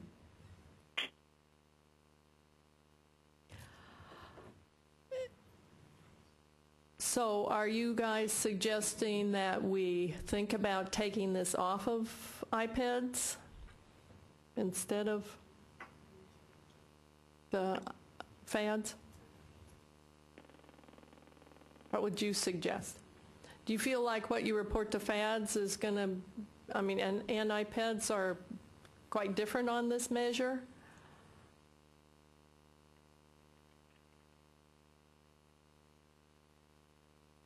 I can't tell if anyone's speaking, but I agree with the person who said that if we show two different sets of numbers, it's going to take a lot of explanation, and we'd probably be better off to use, you know, the same set of numbers for drawing. Okay. A lot of nods around here, so I guess we'll be trying to get this one off of iPads probably. Is this something that we can decide on later after we compare both sets of data? I think the fundamental question is how much trouble is it going to be if these are different numbers? Right. And that one won't depend on what you see in terms of the results as much as the philosophical question of the difficulty. Okay, because the sets of data are very different because it's a bigger population with the FADs versus iPads. Right, no, that's fine. Just Pell is what I was referring to. Mm-hmm. Yeah, she knows that. She knows that. Right. Okay, thanks.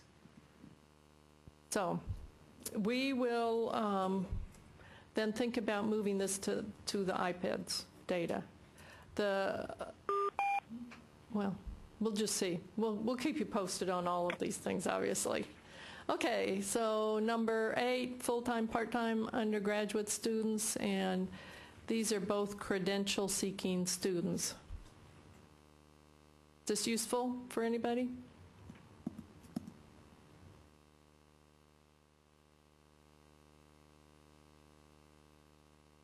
Okay. It would be more useful if it were, in my opinion, if it were percentages rather than just raw numbers, so that we could actually compare across institutions. Okay. Anybody else think that's a good idea? Leave the total as a number, and would that be what you're saying, Tom? Leave the total as a number and do the others as percentages? Yeah.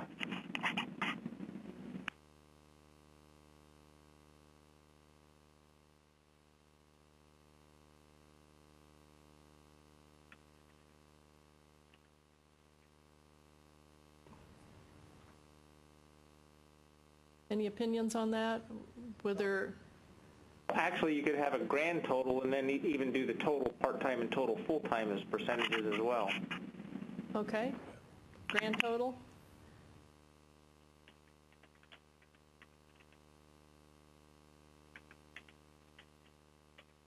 That seem okay to everybody? Well, we're not going to eliminate what we already have. We'll just add some. No, you'll just replace this with percentages and one grand total. Really big into replacing. We have a lot of longitudinal information here. We have a lot of longitudinal information here, and I don't want to replace it. I mean, we could add to it, but You won't really be getting rid of any of these measures. Just I know but the information. But and then one question would be, do you want this one in percentages? Do you want the interactive in actually numbers, or do you want, because if you have the interactive as the numbers, then you could have the access to the true numbers and not have to make calculations. Anybody else have? I just don't want to change 8 years worth of information that's in raw numbers and then suddenly change it to percentages. If we want to add percentages and have both, that's fine, but I just don't want to replace one with the other. Okay. Percentages and numbers. Janet, yes. For people on the call, what document are you working from? We're working from the online version of the accountability system. Community college, yes. TSTC is different, and always speak up for those measures that are different. Okay, so it's showing, I just pulled it up from the website, it's showing full-time and part-time. Fall 2000, fall 2000, fall 2009, fall 2010 numbers? Yes. Okay. And Thank so you. the suggestion is now, I think, to add percentages along with the numbers. That okay? Yeah, it's always helpful. Okay. I'm going to scroll down, Gabriella, and first time in college students, full-time credential seeking and part-time credential seeking.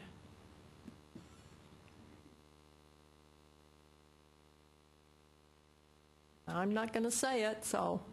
Well, again, if we can add percentages to those, it's always helpful to be able to compare across institutions without having to sit down and punch in a calculator. Yeah, okay. I wasn't going to say it, but as long as it's okay with everybody, and appears to be. So we'll do the same for that one. Item number 10, community college activities non-funded and non-reported, meaning not reported to the coordinating board. This is a piece of information that the institutions have to put in, and you can see that for 1 year this institution did, and for 1 year they didn't. Okay. Kathy, Frederick has something to say.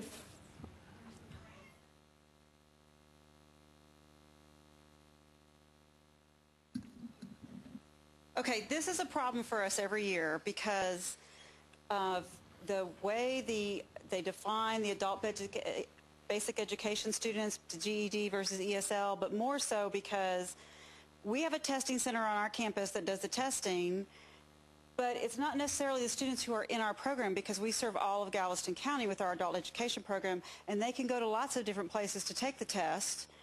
And the numbers who pass the test may not be the people who actually took the test at our testing center. It's the ones that report back to our adult education program that they passed it. So these numbers are coming from lots of different places because of how this program works, and it's very confusing. And I get an essay from my director of adult education every year about this. Okay. Okay. So.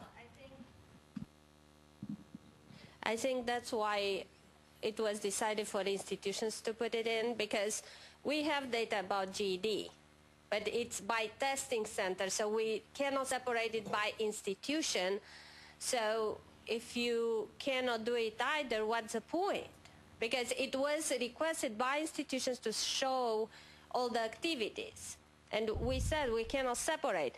Adult basic ed, if you get funds from Texas loans, I mean the TA, maybe somehow we can get that by provider.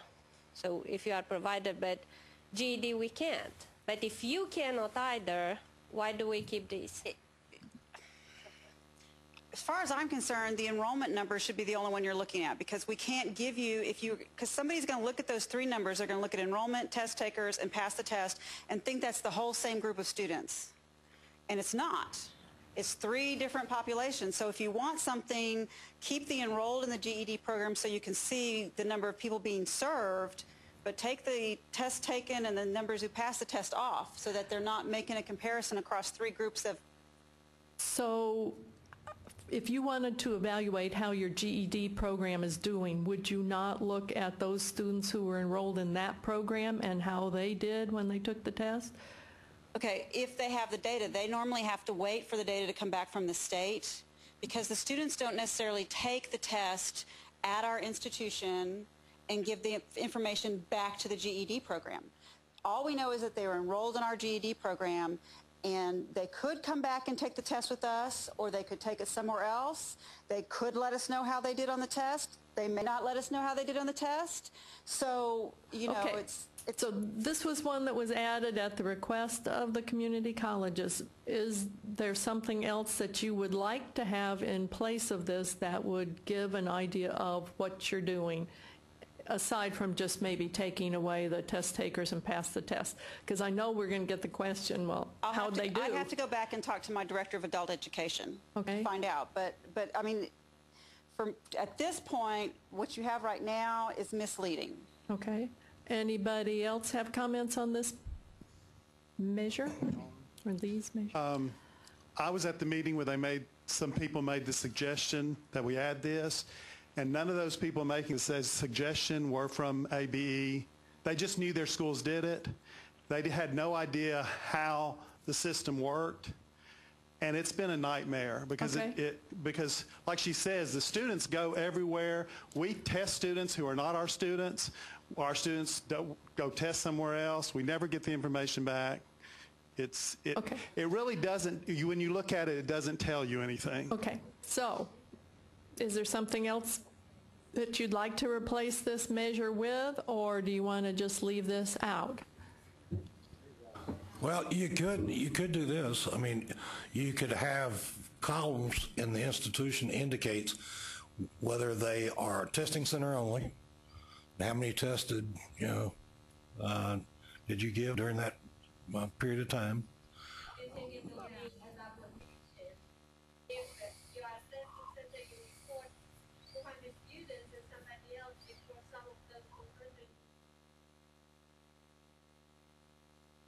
Right. And some institutions do give the instructional preparation for the GED, but they may not be the testing site. So I think, if we're going to use this at all, there has to be some separate columns there for the institution to indicate what function they're serving. Okay, Larry?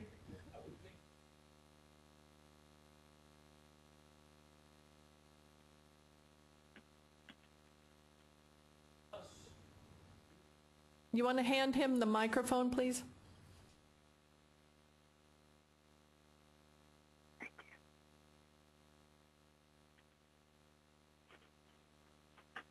Okay.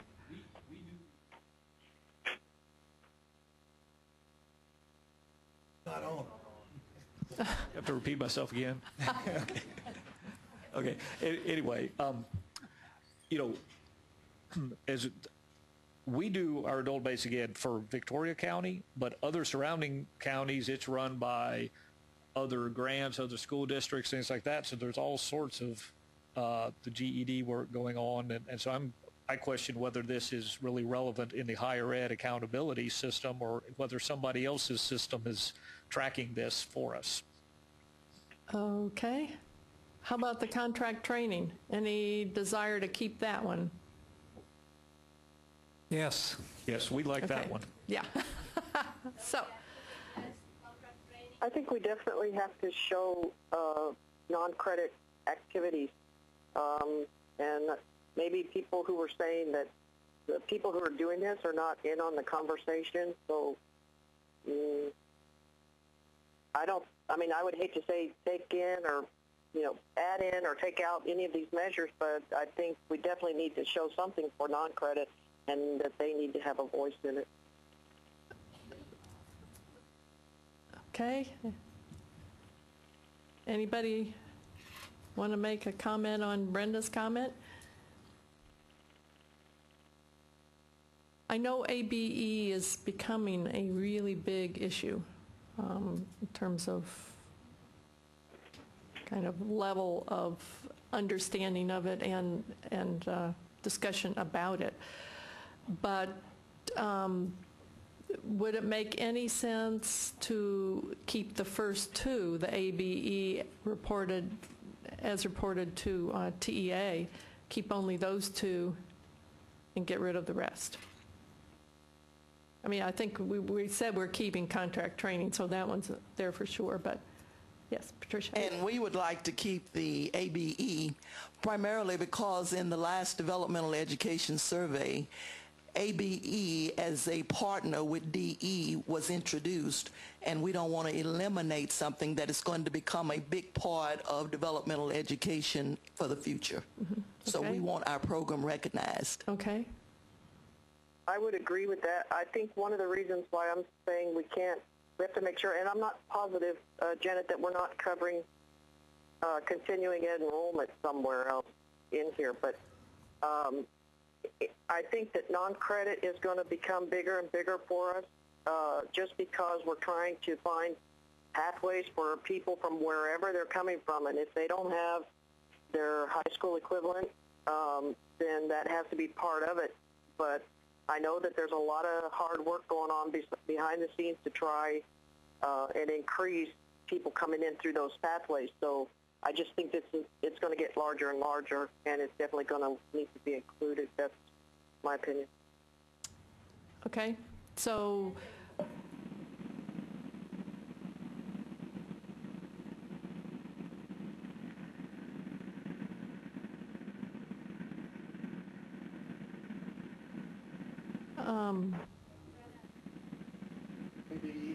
maybe. Are you talking about non-credit ABE or ESL, or you are talking about non-credit in general?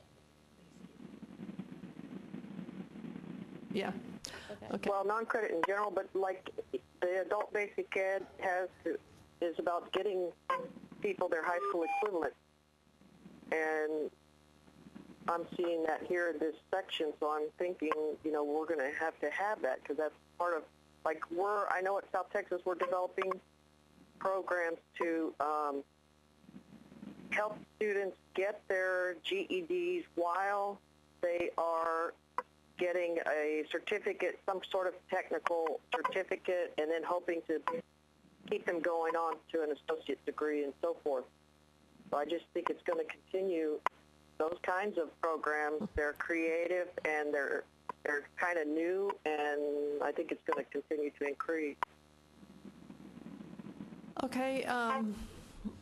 It seems like there's kind of agreement that we'll keep the first two of those. We do have a contextual box. You can see that this institution has put something in there. How about if we leave it, if you want to do something on your GED program, you could put it in the contextual box and then just leave the first two. I think we have that over in Success. We'll look.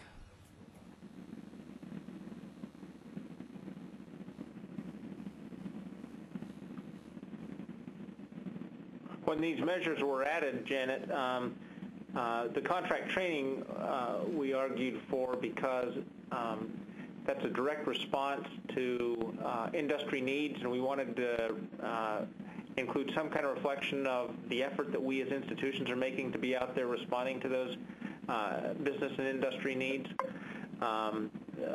For some of us, alternative teacher certification was an important issue because it was not funded at all from the state, not reported in any way, and we wanted to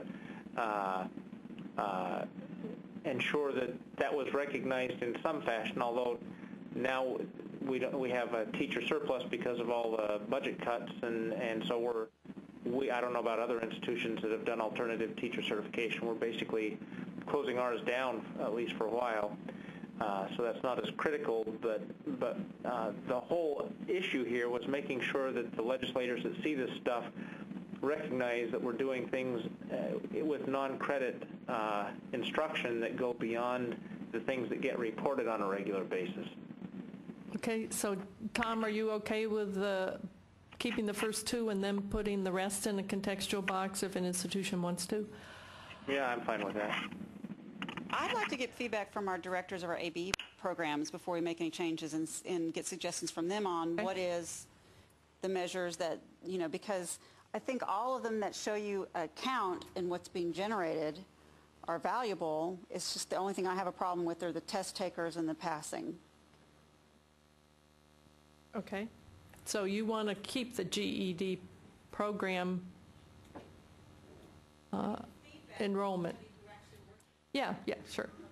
No, I get that, Kathy. And that means you're going to go and ask, right? I wrote myself a note to do that. Good. Did somebody else want to comment on this? I have a question. I'm new to the IE office, and you keep saying the contextual box and you can put things in there.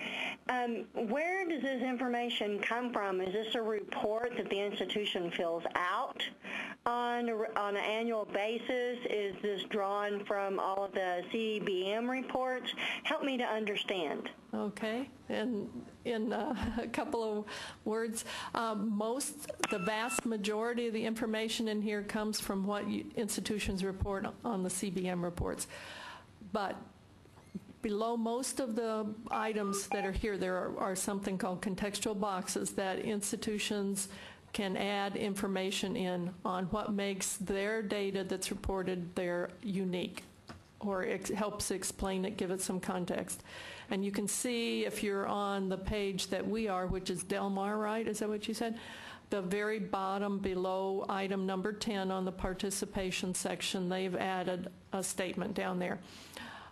Those things are added by the institution every fall when we send the draft accountability system out to the institution. So we'll be doing that probably the middle of November, and you'll have an opportunity to put in that information. And all the information in item 10 is input by the institution. Okay. Well, thank you. That helps me a lot. Okay. So we know that several of you, in addition to Kathy, probably will go back and ask your ABE staff what they think might be good measures for this. And they might actually say that there's something that's being reported to us in some other context that might be useful here. But okay, so we'll move on now to the success section of the accountability system. So we'll start with measure number 11. And you can see the first one up there is the graduation and persistence rate. So this is a 6-year graduation and persistence rate by ethnicity and gender. And Larry has something he wants to say. Where's the mic?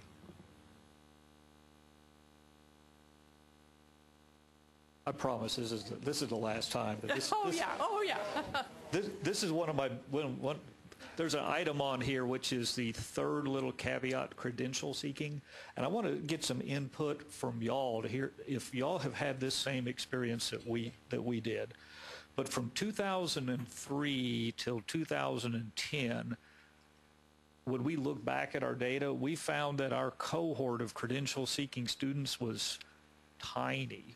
That out of, say, 1,000 first-time in college students, we had like 65 who actually fell into the cohort. And I think it's because of the way they answered the survey. And I think, I was proud of our students that they felt they were going to college in order to improve themselves. But they picked that over seeking associates or certificate or anything. And so have y'all had that experience? Have you looked and felt like the students that fall into credential seeking cohort don't represent your students that are actually intending to seek degrees? Yeah. No, these weren't. No. These were students who marked. Yeah. What is it? Janet and I looked. Yes, Janet I know. And we'll clarify. Yeah. I just saw Donna Carlin. I was hoping maybe. But now, have y'all had that where they specifically chose that they were coming to school to improve their job skills or personal enrichment? Those are the only two that we don't include in any of these. Are those two? And right. And when we, I'm going to say this very clearly. Yes, those are excluded. And 75% of our students, for some reason, picked those two categories for several years. We tried to look at these students who had marked that and yet declared that they were a pre-med major or marine biology major and said, I think those students are credential seeking, but we were told to classify them however they marked. So anyway, has anyone else had that experience, or is it just some quirk that slipped in our system? And from us looking at the data, it looks like it was a quirk because we were able to identify Victoria College as the only one that really looked out of the norm in this regard. But it is supposed to be student-reported data, so. Well, we've had just the opposite problem of a zealous admissions office that has had a tendency to classify students who were attending for personal enrichment as credential seeking and inflating our cohorts, and so we're trying to resolve that. And what we're trying to be better at is giving you some proactive feedback on how different your numbers look, either from the majority of the other institutions or from yourself in past years, so that you can get a better idea of what's going on. But yeah, and so we went back and looked, and it wasn't like the questionnaire was any different. It's just they all answered in a certain way, which made very little sense. But this would be one of the places where if you had numbers and percentages, we could easily tell how representative it is of our cohort. Okay. That's a good point. Yeah, okay. Right, and that is an issue I know for a lot of institutions because this is first time, full time. And Gabriella, if you scroll down quickly, I think on some of these, I know for sure, yeah, there's one, that was right there. We give you both the number and the rate. We could do the same kind of thing for number 11. Janet, and I had asked like 4 years ago that they vary the exit point and not the entry point on this measure. We brought it up to the TARE Data Committee. This is really not that helpful. It's much better to take the cohort and track it over time than just to take a common exit point and vary the entry point. No, this is a 6-year cohort. No, I mean, or 3-year or 3, whatever. 4, and 6, number 12. Take a cohort and track it over time. That's what we do here. Yeah, but look, your entering cohort is varying, but your exit point is the same, and that's not the typical way that you calculate a cohort graduation over time. Now, what do you...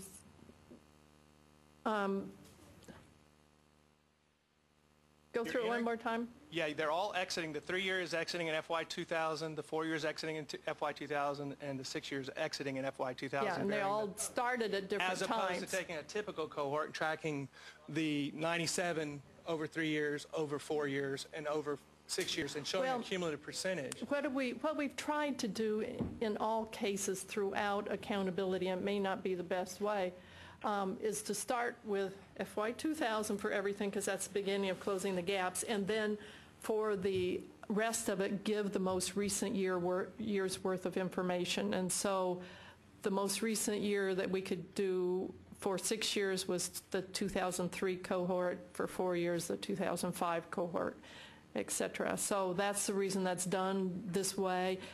All the data is out there in the interactive, but if there's a great interest in us reporting this out differently, we can do that. I like it as it stands because we're always looking for the most recent year data, and this gives it all to us in one spot. Like just saying fiscal year, I mean, I'd love to have fiscal year 2011 right now and have the 3 figures there. No matter when the cohort started, you're giving us the most recent data for those measures, which I like. Maybe we can print a detailed button we can... Okay.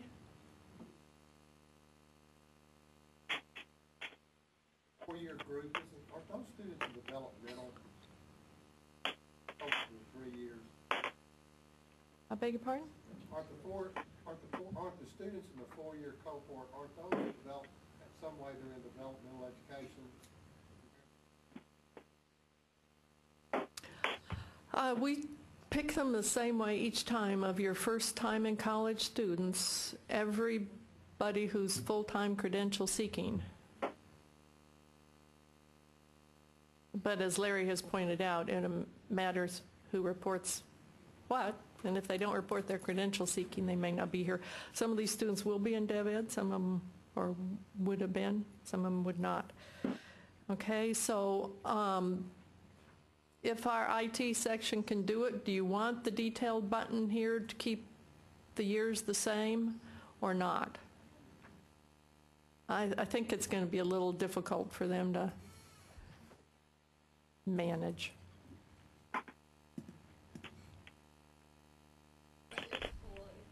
I'm with Brenda. I'm okay with it the way it is. Okay. Anybody else have any comments on this?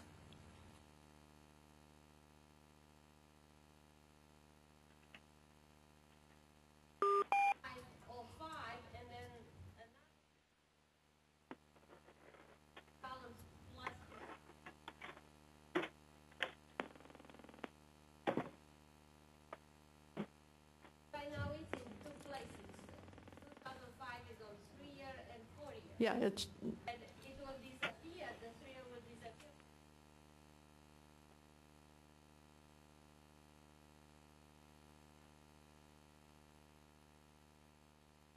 Yeah, I see what you mean. So would that solve what your concern, David, if we, well, that would only work though for the 3, 4, and it wouldn't get the 6, because it would have to be 2 years out, so. Okay. Anybody else have an issue with this one? Okay, Gabriella, go back to the last one, make sure that we have completed that one. Anybody have any issues with any of this? Yeah, we're going to add the number and keep the percentages. Okay, then now we can go down. Now, one of the things that I was thinking maybe we should do for item number 12 is, especially down at the 6-year graduation rate point, add a link to our graduation rate data pages. Do you guys use that at all? It's over on, Gabriella, you want to go to the graduation rate? Just open another window and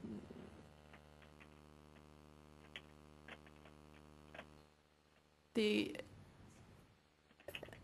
advantage of using this, scroll down. Okay.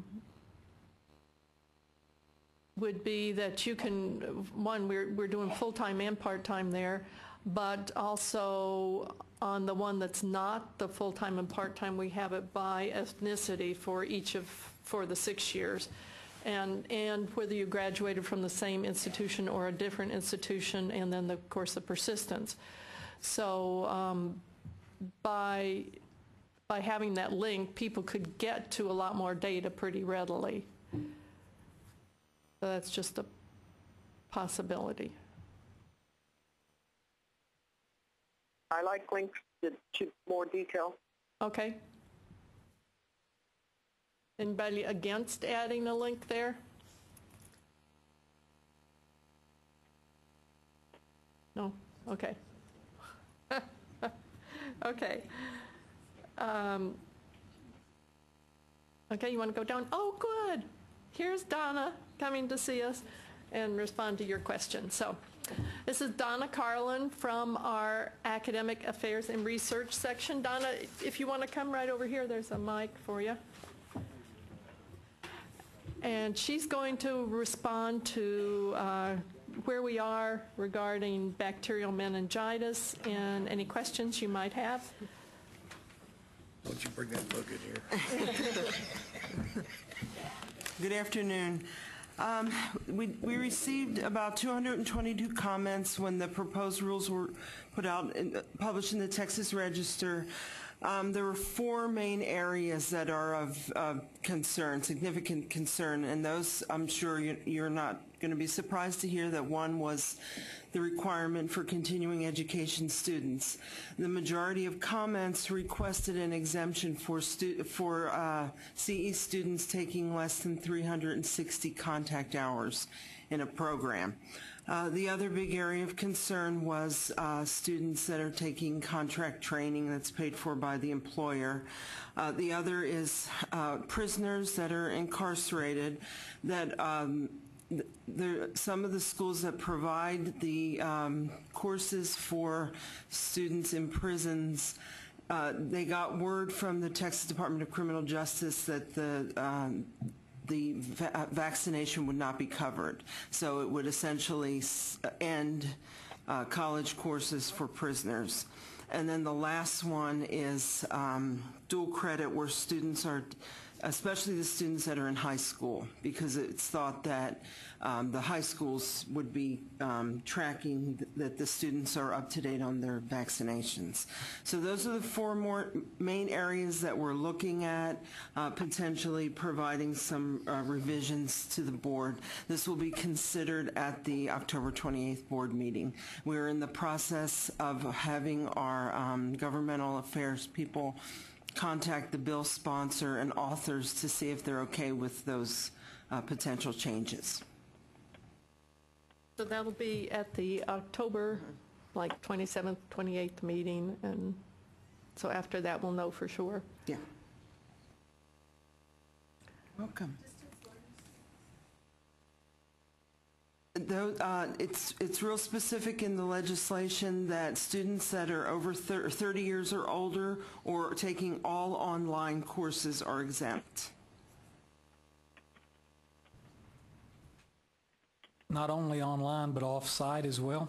No, not necessarily. The legislation said all completely online or other distance education, and we defined other distance education as when the faculty member and students are not in the same location. So that would include that the students would be required to be vaccinated if they came together for any reason. Does that include coming to a testing center on a college campus? Yes, it would. They would be exempt, or they would need to have it? They would need to have it. Okay. Yeah. I know this is not necessarily in your area, but so far the health departments aren't providing any assistance. I'm kind of concerned about the availability of the vaccine itself, statewide. Well, the makers of the vaccine have been very, monitoring this legislation very closely and have assured the health department that there would be an adequate supply. I know that during the last session, the legislation required students living in dorms to be vaccinated, and that we did get word that in some areas, like way in East Texas, that there were more shortages, and that some private physicians were charging up to $300 for the vaccination. So, does that dual credit students on a high school campus, they are included? That's one of the areas that we're looking for, recommending an exemption. Thank you. Okay, so if you have a student who is enrolled in only online courses, but they come to campus to a testing center, they have to have the vaccination. Right.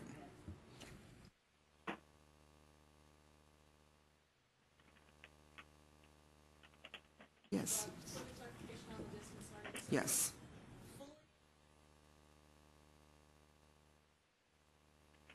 Would be exempt. Would be exempt. If right. That possibly, this is an amendment that is being proposed, a definition of the rules. Yes.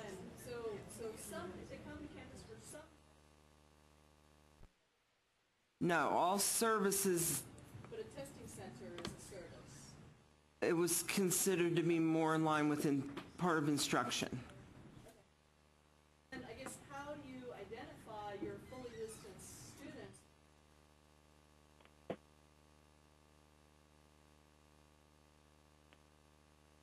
That would be difficult. Remember, we don't make the statutes. We just have to enforce them. And we also know that students, they might be fully online one semester and not the next. So it's going to be difficult to track. Anything else? Thank you very much. Yeah, they're going to think of something else.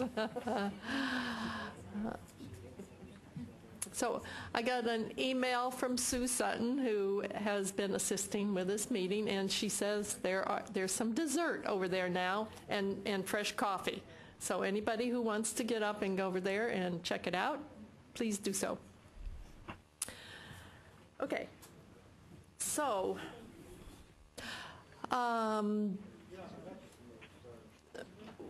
we're down to item number 13, awards certificates by type, core completers, and field of study completers.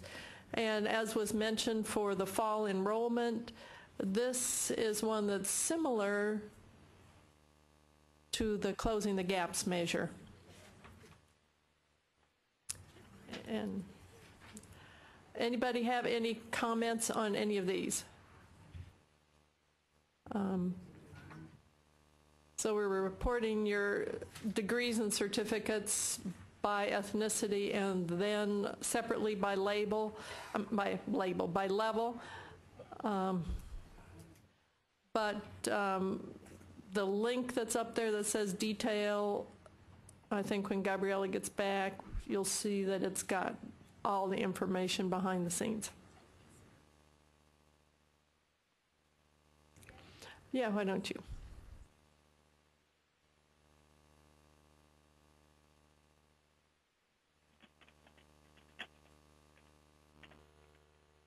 And there you can see the types by ethnicity and yeah, okay.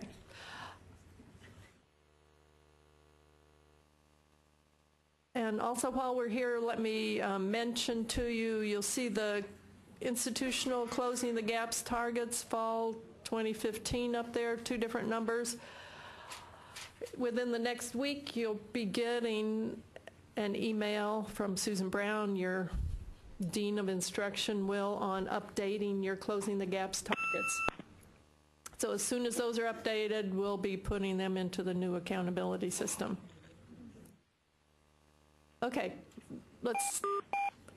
we didn't hear anything about that. Anybody have any comments on degrees and certificates?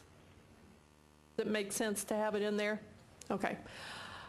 Now, transfer. This one we get a lot more questions about, and we have changed a number of times, always at the request of the community colleges. So, and each time it gets a little more complex. So, you can see what we've done this time. We follow your entering cohort and track them to see how many hours they had at your institution before they transferred to a senior institution, meaning public university or public HRI. And you can see we've given you both numbers and percentages. Yeah, it's their first transfer. So if they're really, really swirling, this is only their first transfer. So you can see that, and it's really interesting to look at this data for the whole state, because you see that most of them transfer with 43 or more hours. Yes? The reverse transfer, it's possible that we could get some way off the Common App that we not, it's really the reverse transfers that we're not hearing the question. Oh, turn on your mic, Danita. The reverse transfers that result in graduation. I'm thinking about the Common App is going to provide us that data, but this is allowing us to really communicate with the four-year schools and increase the number of graduations in Texas. So if we could see that number, it would be helpful for a lot of purposes. Okay, that one may take us a while to get around to, but I think even if we don't put it in accountability, it's the kind of thing that we know everybody's interested in. So it's something we will be tracking as soon as we figure out how we're going to do it. That's the big question. You can see in addition to the hours that students transfer with, we give you your non-transfer completers. Those are the students who got like certificate or associate's degrees and we don't see them attending senior institutions. Then we have your non-completers, and then we have your all transfer total and the percentage of those who transferred who were awarded the core. And in the detail, do you want to show them what's there? So we break it out by whether they were academic students or technical students to show you the pieces of this. Okay, so anybody have any comments on transfer? Have we finally gotten to the perfect measure for transfer, if there is such a thing?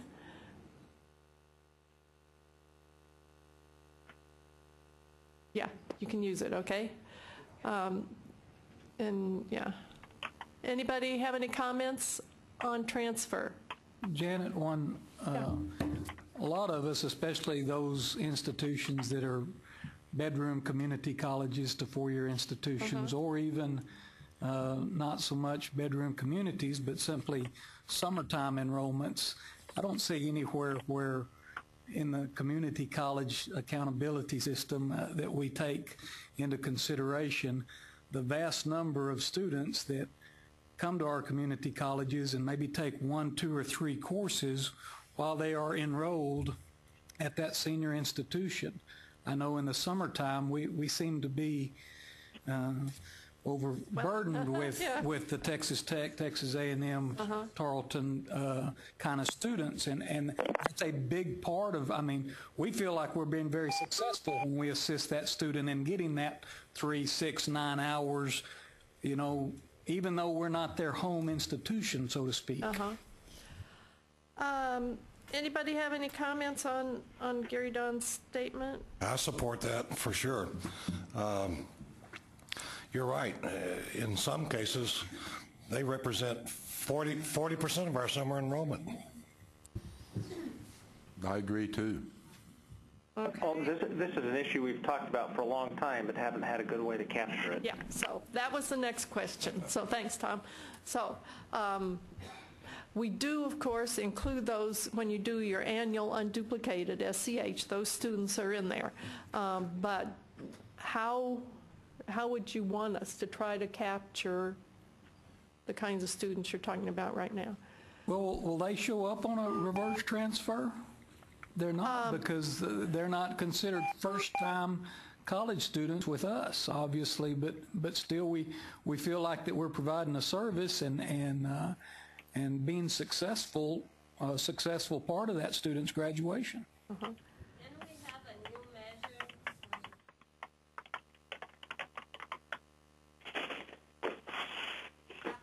measure? Why don't you talk into a microphone, Gabriella? Eventually, we can have a new measure where we show how many students take courses from Vernon College during that year, and they're in the same time enrolled in the number of university students that take community college hours from Vernon, for example, during that year. Will that make sense? And duplicate it. I mean, I think it certainly would behoove us to recognize that part of our mission. A lot of these students, and I know like South Plains College or a Blinn or somebody like that, Dallas Community College, all of your larger areas. I just know that at Vernon College, we like those students. They're very successful. We're very proud to assist in any way we can in helping them pursue their education. It doesn't show up, that component doesn't show up anywhere. It doesn't show up for you specifically, but those students are counted for the university measure. For the university we look at all the students who took community college hours. So they are there, but it doesn't show specifically they took it from you. But when we're getting funding, anytime that anything can be shown to our credit's very helpful. So. Okay. So, Gabriella, let me make sure I'm understanding what you're suggesting. You're suggesting an unduplicated count of students who are enrolled at a university at some point within a year who also took classes at our community college in that same year. Is that what you're suggesting? Pretty much. Yeah, I mean, at least that starts to capture it. Yeah, we can look at this in a couple of different ways and then send the data out to you and see what you think. Okay. Anybody else on transfer? I had a question on transfer. Okay. When I read the non-completers measure, what does that define, or who's in that cohort? Okay, so this tracks a cohort of students, and if you're, I don't know if we're online or not, but this is Del Mar College. They had over 2,000 students in their cohort. And you can see that we've broken out everybody who transferred, everybody who completed and didn't transfer, and then everybody who's left basically are these non-completers. They haven't completed anything yet, and they haven't transferred yet. And this is after 6 years? This is, yes. Mm-hmm. Okay. Thank you. Let's see. Let me, yeah. Okay, so now we're going to move down to the first of the developmental education measures. And you, if you're here, you have a handout. We've been working with our DE staff here in our P16 section to come up with something a little different than what we have here. And the reason is we get a lot of questions. A lot of people don't really understand this. Now, we worked hard on this measure, lots and lots of us, but it's been out there a while now, and we realize that it can be made to be a little bit clearer.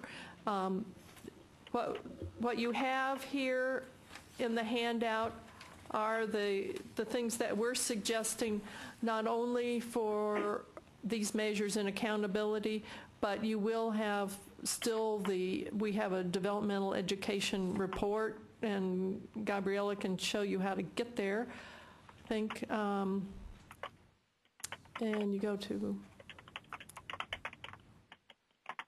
data, and it's not broken out. Just go to, okay.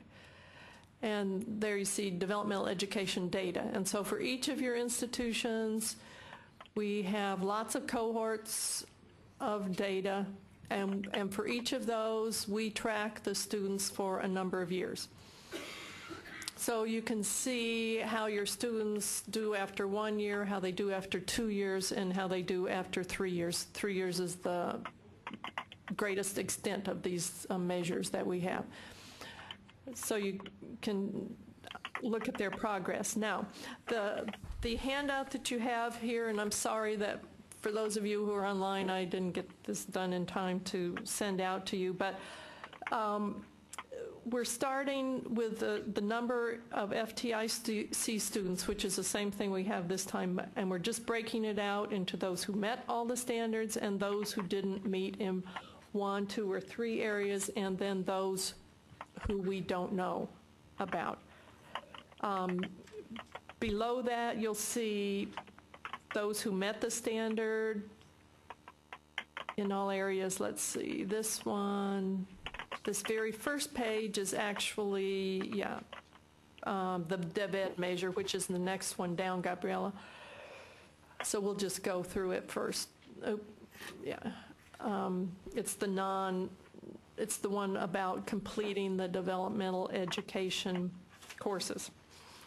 Okay, and then we have if you met in all areas, if you didn't meet in all areas, and if you're unknown, so that a person will now be able to add unknown, met, didn't meet, and met, and get to the total number of FTIC students in a way that's easier than what we currently have. This highlighted data, the most and least prepared populations, is to give some breakout information. I'm thinking that possibly that wouldn't become part of accountability. You'd really not necessarily need that. And anytime there are X's in this chart, these are all just examples, anytime there are X's, it would be data. And the ones with NAs are not data because we don't know, either don't know the answer, or in this case, met the standard because they already met it. We don't need the developmental ed data for them on how they did.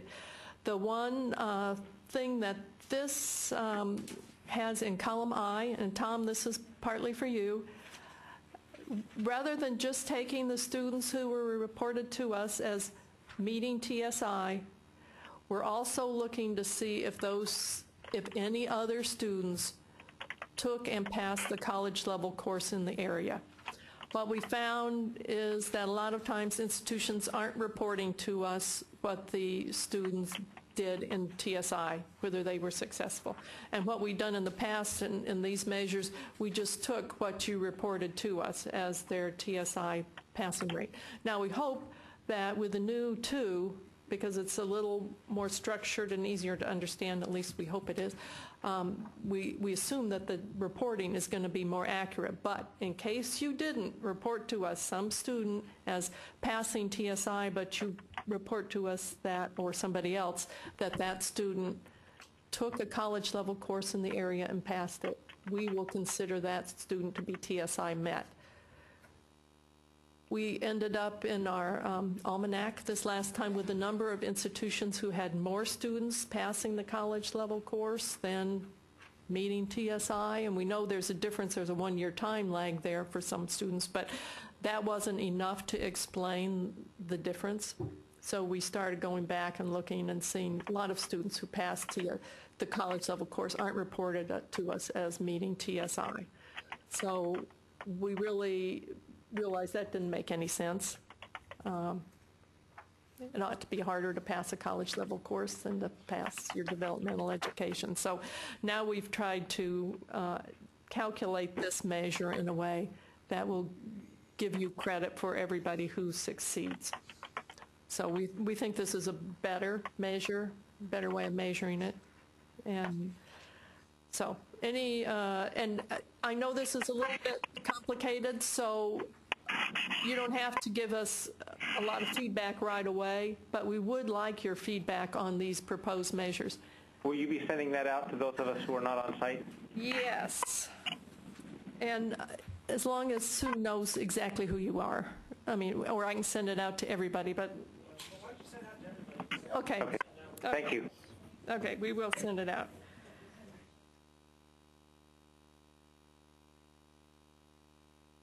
So it'll be one file with 3 worksheets in it. Okay. Now the second measure then is the one that is the college level course. And we're proposing to lay it out in the same way that we have laid out the other one, with met the standard, didn't meet the standard, and unknown. This way, if there's some students who met the standard in math, or we know they did or didn't meet the standard, but we don't know the other area, then we can at least report the data that we do know for them. And in terms of calculation, it'll be calculated as exactly as the prior measure was, which means that for those students of yours who had a dual credit class or something, they came into your institution as a FTIC student but already had credit for a math or an English class, they get credit for it here as part of your completion cohort. Okay? And then the percent who were prepared and underprepared who returned the following fall. That's laid out again in the same way, but just pretty straightforward persistence rate for your students. So please carefully take a look at this, share it with DevEd staff on your campuses or districts, and see if they have any comments about it. We hope that it'll be a little easier for people to understand than what we have here. The reason we did the current measure the way it is because there was a lot of discussion about if they're below in 3 levels or 3 areas, it's going to take them a lot more time, and we wanted to show if they were only below in 1 or 2 what they were doing. But we decided it's not worth the effort of trying to explain this measure to folks. So, okay. So, you can look at these, but if you have any other suggestions for us on these measures, let me know. All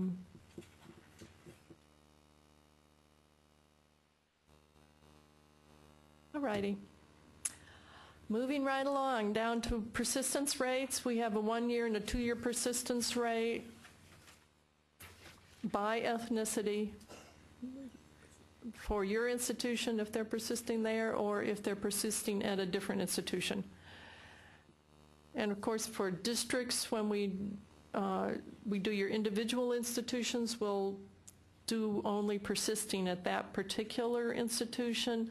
But when we do your district number, we'll unduplicate across all of your institutions. Mm-hmm. So, do these measures still make sense to you? Okay. And let's see. Awards in STEM, this is where we get into all the awards that are associated with closing the gaps. You see STEM, nursing, allied health, and we do have your teacher certification alt-cert students listed here. We get that data for you in the same way we get it for the universities. We go out to the SBEC data site and grab it. So, any comments on any of those?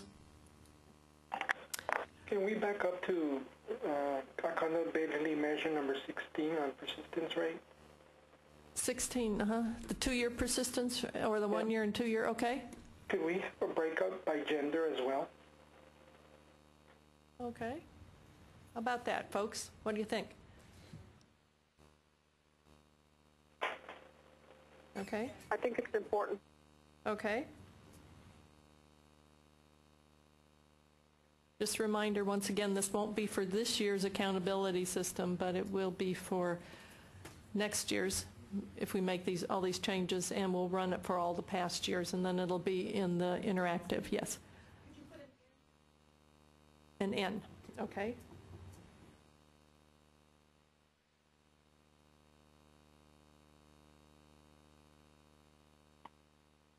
Okay.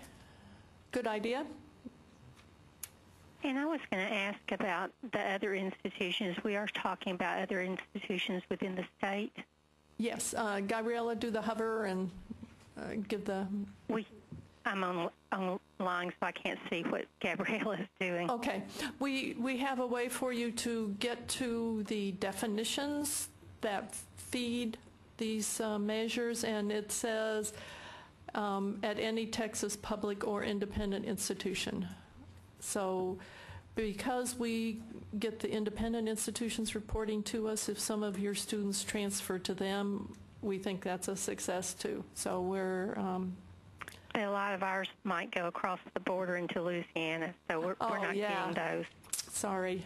Yeah, we don't have those kinds. And there's no way to do that to our most, the schools that we send our students to the most?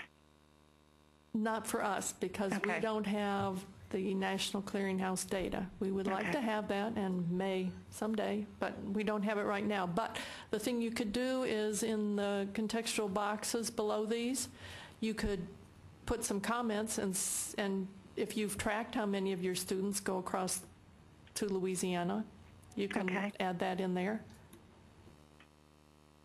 Okay? Thank you. So we'll go on down, keep going down. Janet, can I ask a question here? I just wondered if anyone else has an issue with, you talked about doing the mouse over to see the definitions. Does anyone else have issues with those definitions just flickering really rapidly so that you can't really read them? Yes, that happens in Firefox and in Internet Explorer. Oh. Okay, I just wondered if it was just something unique to my computer or if others had that same experience. Yeah, if you keep your cursor right on the label, it should stay like that. Work for you, or at least it does. I cannot find a place to put my cursor where it will not do that. Okay. Exactly on the name. Try Yeah, on the bolded title. Yes. Yeah.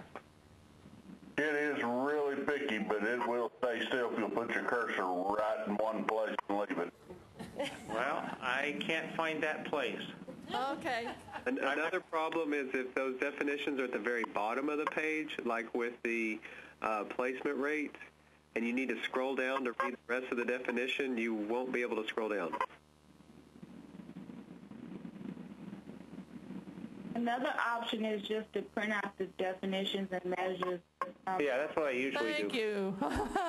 No, I mean we did the hover and we were very pleased because even for us you sometimes forget what it is that's in there. But I'll see if our IT folks can do anything about. But that may be our machines, Gabriella. Okay, so we'll scroll down. Hover is very picky.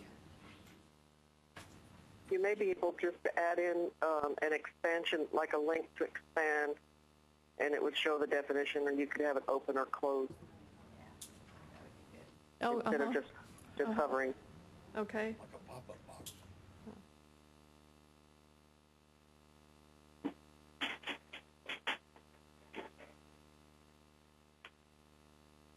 Okay, go on down, Gabriella.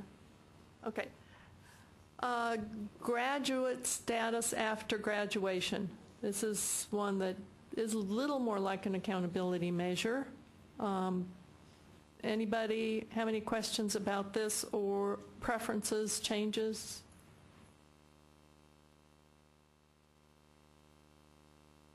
Yes.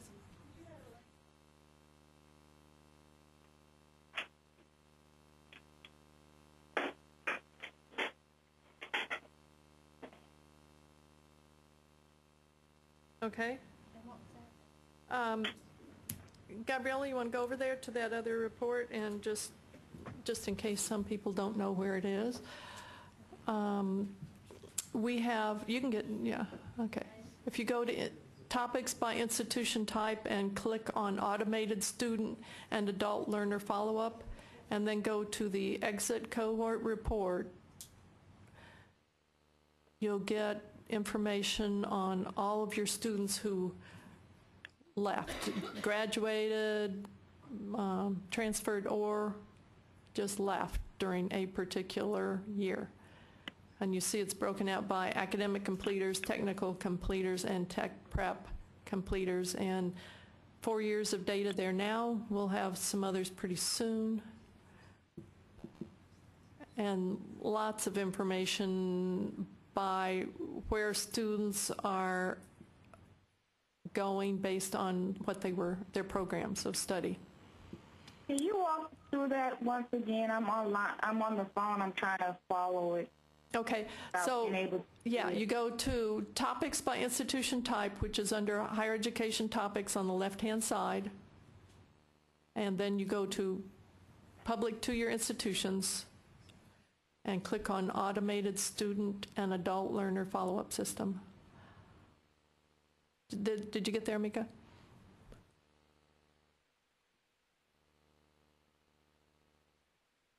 Yes.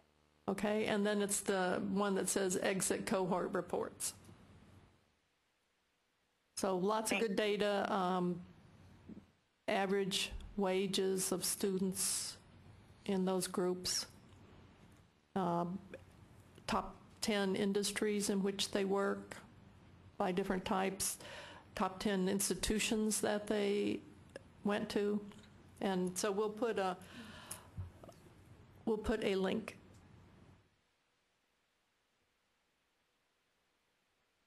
So, okay. And these detail buttons at the moment, I think, don't have anything in them, even though we've reported, posted all the data out there. So in the future, I think this next year, we're going to have just a detail button under each of the years, and it'll have breakouts by, I don't know, what kind of breakouts is it going to have? Okay. Well, it's just, we have it, and but it doesn't ever show up. Does yours show up? Huh. Yeah.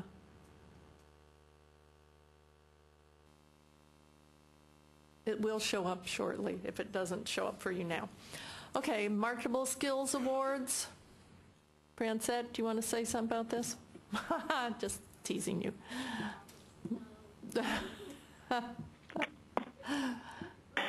Francette, do you think we want to put our head under the cover on that one? Or do we want to go with it?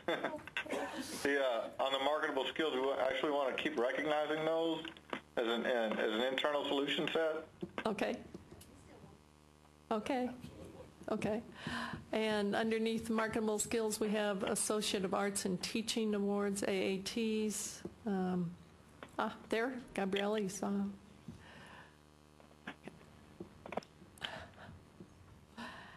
And let's see, we have the DevEd majors that we've already talked about. And then you can go down a little more. Course completion rate. We measure your credit hours at the beginning of the semester and at the end of the semester for calculating a completion rate. Yes, Danita. We're seeing an increase in demand for those credentials that are beyond the associate degree. I can't remember the name of it. It's like the advanced technical. Advanced technical credit? Yeah, which is beyond the associate degree. And I know we have added 3 or 4 at industry request, advisory committee request. I'm wondering if that needs to be something that we look at. I don't know if it's that important. We have them. Keep going up. There they are. That's it. That's it. Yeah, and there's up at the top too under the degrees and certificates. And Gabriella, if you go to the detail there, yeah, and you'll see that you can get it by ethnicity and gender there. Okay.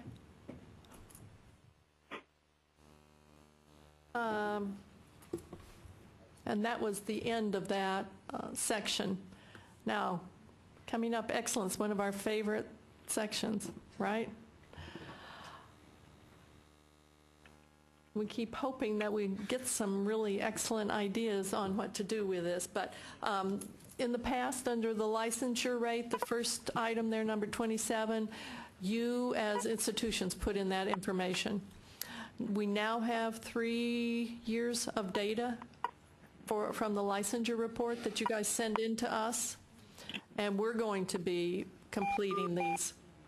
So you won't have to put in this information anymore. Your institutions send in a licensure report to us, and so we're going to take it directly off of there. And it's our way of, 1, using what you're reporting to us, and 2, hoping that if there are any issues on reporting, that it'll draw a little attention to that so that we'll see. Now, this institution has filled it out completely. We have many institutions who put a lot of like 80, 85, 95 or something. Well, the real measure is you're supposed to have 3 years of 90 plus. Each year has to be 90 plus pass rate to be really considered an excellent program. That was the definition that was decided on by the colleges quite a long time ago. So, Janet? Yes. This is another one that might benefit from having numbers in addition to the percentages, so that you have some idea of how many, for example, the number of students who attempt a licensure exam in our interpreter preparation program is 2 or 3 each year, and whereas the number in law enforcement is 100 plus. Tom, but all you see is a percentage that doesn't give you any context. Okay. Tom, I'm working on that. We'll put the total number of students attempting and the rate. Now, because as Janet said at the beginning, I didn't think of that. The first submission to IT was without the total, so now I'm waiting to see if they can add it at this point. Okay. And you were asking for ideas. This is one that I've expressed before. I have argued a number of times in the past that excellence shouldn't even be a category of variables here. I mean, we've got licensure rate in there that could just as easily fit under success, but in my opinion, excellence isn't a set of variables, rather it's attaining a threshold on the other variables that you do measure. And so whether we are using targets on closing the gaps or whatever, or some discussion and agreement among institutions about what constitutes excellence on each of the other accountability measures, seems to me that this shouldn't even be a category of variables. Rather, it should be a standard or a target on all the other variables that we're measuring. And I think that's a very good idea, and once we get to setting that standard and figuring out how we want to measure it, I think we'll be happy to move these. But we do need something in here in the meanwhile. Tom, Don Perry, I agree with you with one exception, and that is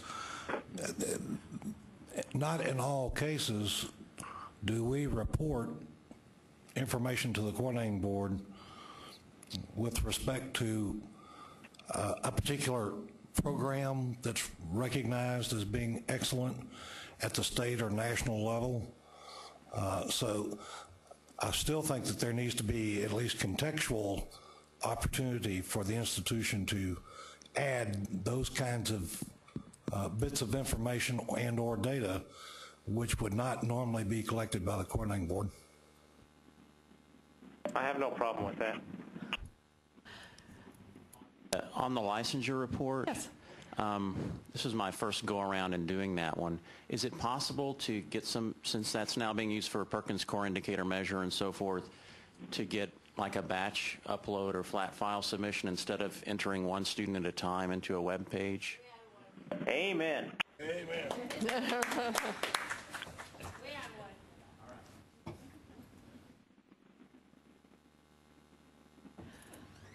Okay, you want to scroll down a little bit? That number 28 is, does anybody think we need to keep that?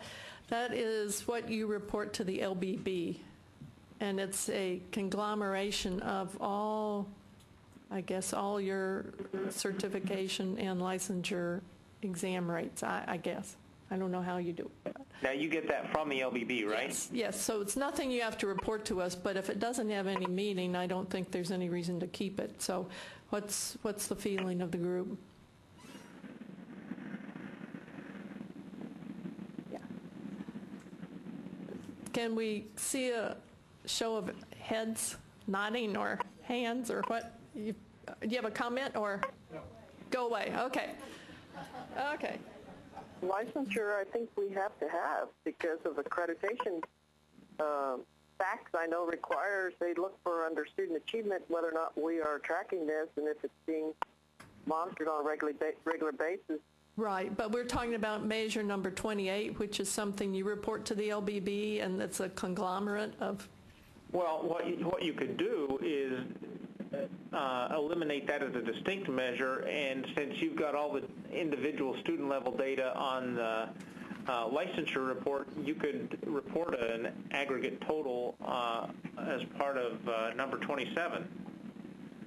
Uh-huh. What's the I guess I'm confused. I'm seeing 28 certification and licensure. Is there something above that? Well, above it is the excellent programs that have licensure requirements. Jimmy? Is one just a total of the other, or I mean a summary of the other? In theory, it is. Although a question just occurred to me, Janet. Yes.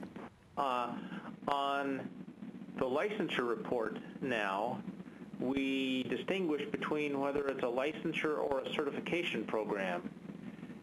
And so where you're going to be filling this in, are you going to make that distinction off the data on the licensure report? Okay. Gabriella gets to answer this one. We didn't think to do it, but I'm open to the discussion. Some of the majors have both licensure and certification, so it will be how we consider there. So I'm open. Do you want to pick only the licensures? And then we need. Well, that was my question. Are you just going to report licensures on 27, and now that you're filling it in, or are you going to do licensure and certification? Because I think at this point we were thinking to do licensures and certifications, but I'm open. If the group thinks we should do only licensures, we can do only licensures. No, I don't think that. I think we should do them both. Okay. I think South Texas is only doing licensure, but I don't know if it's because we don't want to do certification. I just don't think we ever have. Well, I mean, and you have to understand the definition that the coordinating board is using for the distinction between licensure and certification. It's not our definition, it's OVE definition. It's what? It's the definition from OVE, the Department of Ed. So. And part of the problem with the certifications is that in many cases, institutions can only capture that as self-reported from the student. We ask that too, if it's self-reported or from an agency. So, right. But again, we have what you reported. Right, right. So that's all we can use. Sure. So if you want both of them or you want only licensures? From my perspective, put it all on there. Okay, that's pretty much what we intended. Okay, and how about on 28, if since we can calculate the pass rate from what you've sent in to us, should we do it? Yeah. So instead of LBB? What I'll do is tell LBB that we'll run it and we'll post it out there and you can grab it from us and report it to the LBB.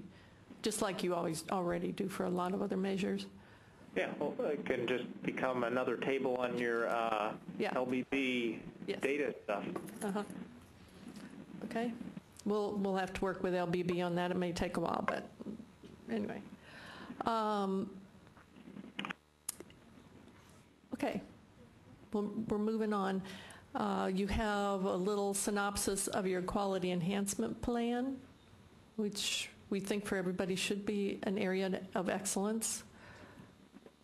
And if you haven't gotten it yet or haven't done one, then you just tell us when you're going to. Yes? Janet, question. If you have one and your fifth year, you wrap it up, you submit your report, and it's no longer done, do you keep it there the way it was until the next one rolls around? Yeah, I think so. You can just tell us what year you were in, that you finished it. And I think, it's just because this is a lot of work on the part of institutions, and there are a lot of great ideas out there. It was one way for us to capture what everybody's doing and make it available. If you could just add the reaffirmation year so we know where they are. Okay.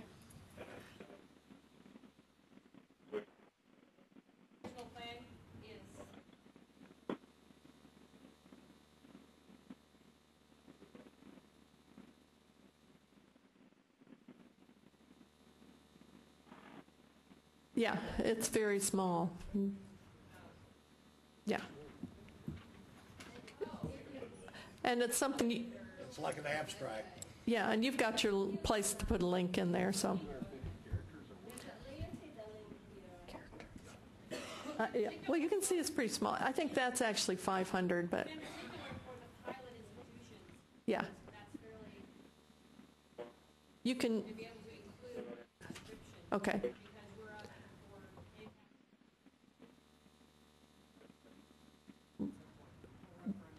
This is something you put in, so you can put anything in there you want that you think seems appropriate. Except rude comments, of course. And yeah, since this was about excellence, we added spots for 2 excellent program descriptions there. And those, once again, very short. As always, when we start up the new year of the accountability system, we roll over everything you've put in already. So all of this will already be in there for you. If you want to change it, you can. And then this significant recognitions came at the request of the institution. So if you have something that you want to change there, you can see Phi Theta Kappa membership and service learning programs. Anybody have any comments on this?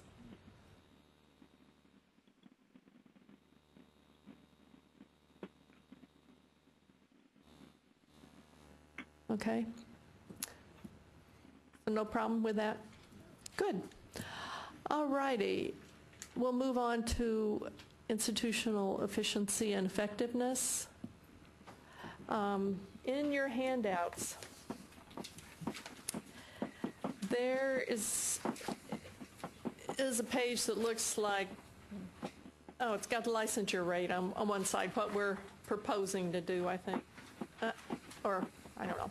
Anyway, on the other side, it says finances per FTE student. This is going to be in this year's accountability system. We get so many questions about this topic, about the finances. We're going to put a link to, as you see at the bottom there, it goes to CARET, which is where you guys report information on finances to us. But rather than try to answer questions individually on this topic, we're sticking it into accountability now. So you can, you won't have seen this before, you can think about it and decide if you want to make some comments in the future. Janet, what does finances per FTE student mean? Does that mean expenditures or does that mean revenues? Well, it has 2 categories. One is total revenue, state funds, local funds, tuition and fees, and federal revenue. And then the other one is total expenditures, instructional expenditures, institutional support, and academic support. So, are those things that you're going to pull from ITEDs, or? No, we're pulling those from what you report to us in the CARET system. Oh, okay. And it's already online. It's just not online in a place that anybody can find. And it's easier now, you'll be able to download it to compare. Yes? On the financial viability ratio? Yeah. Talk a little bit about that. Yeah, no, I can't, because I know nothing about it, other than our finance guys came up with this. Anybody know something about the financial viability ratio? I know a little bit. Good. But what I know about the financial viability ratio and what this, it should be that your debt to revenue ratio should be about 1.25 or 3 times as much revenue as you have debt. If you have a 0.5, you're in deep trouble. And I'm not sure what this financial viability ratio. Well, I was wondering if maybe we could have a comparison, like to the statewide average, or instead of comparing the institution to the institution. Okay. Yes. Yeah, I could. Let's see.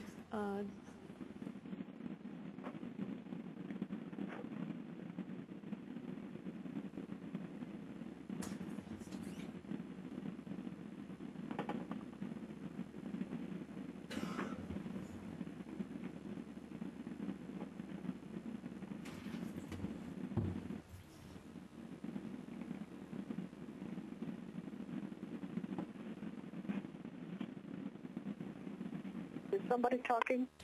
No, I'm typing. So anybody can talk who wants to. Okay.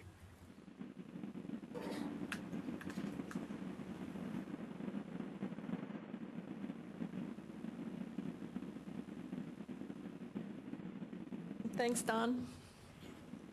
Okay, so I've written to our finance guy.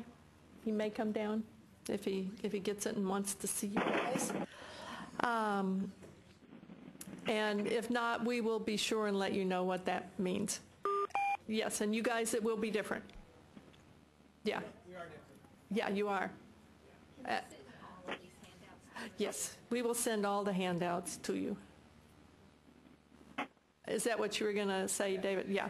Yeah, yours will... Merging the two together, we have separate key managers. Right. Now, what we'll probably do, I wanted you guys to be here in case you had something you really wanted to tell us. We'll go through yours, and if we have any questions or things we want to talk about with you, we'll call a conference call and set something up. But I know these, because we've always had information on your finances in there, so. Now, Janet? Yes, sir? You said that these measures will be part of the accountability system.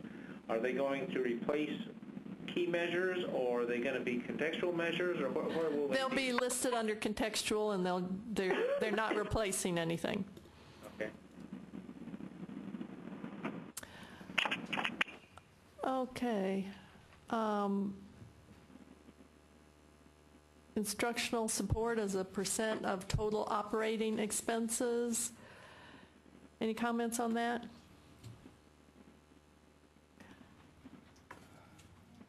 And that we get from the LBB.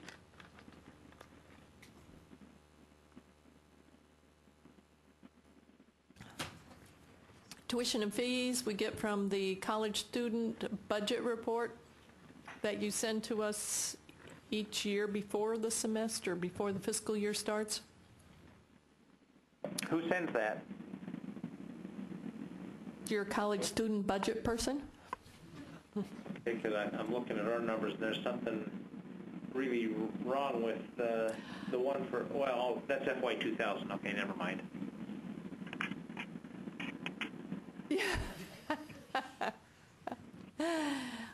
Yeah, if you have questions about that, Ken Pon, P-O-N, is the person on our staff who handles that one.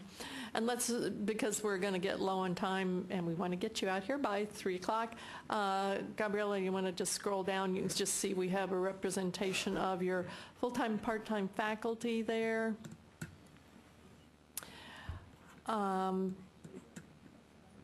Probably if we do a faculty workload measure, in addition to being in the almanac, it would probably end up here. Okay, is that the bottom, Gabriela? Do you know? Oh, then we have the student-faculty ratio and contact hours taught by full-time faculty and part-time faculty, your % of hours.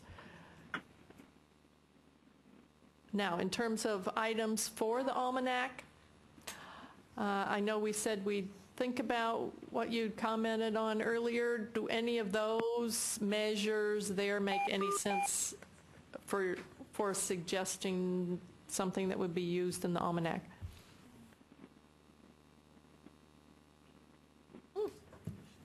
Come on down, Jim. Yeah.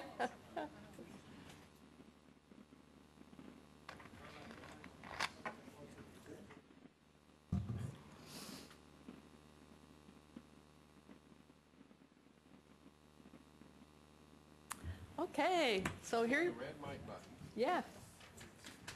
Maybe go on. Financial viability ratio. Hi. Jim Pinkard, Coordinating Board. Questions? Anything I can do for you? Yeah, What is a viability ratio? A viability ratio is nothing more than a coverage ratio. Let me start off by saying this is something that your chief financial officers are exceedingly familiar with. So all the folks in the finance department at your institutions know exactly what this is. They know how it's measured, and they're very familiar with it. A viability ratio is nothing more than a coverage ratio. So if, for example, today your institution had to close its doors, this ratio answers the simple question, do we have enough money on hand to pay all your bonds, your long-term debt off? That's really what this ratio tells us. This ratio is commonly used by the credit bureaus, the credit analysts, Moody's and Fitch, those type folks. So when your finance people go out to sell more bonds, this is something that the credit analysts will look at in excruciating detail, and they'll run all sorts of calculations to try to determine this on their own. So this is our attempt just to use one ratio. There are a lot of different financial ratios. And in the finance business, we use what is called a composite financial index, which is a combination of 4 ratios. It's kind of like a GPA, really. And so we use that. Now, this is just one of those 4. So this is bare bones, just one ratio designed to give us one indicator of the financial health of the institution. Jim, my question was, could we have a statewide comparison number instead of just our institution to our institution's historical?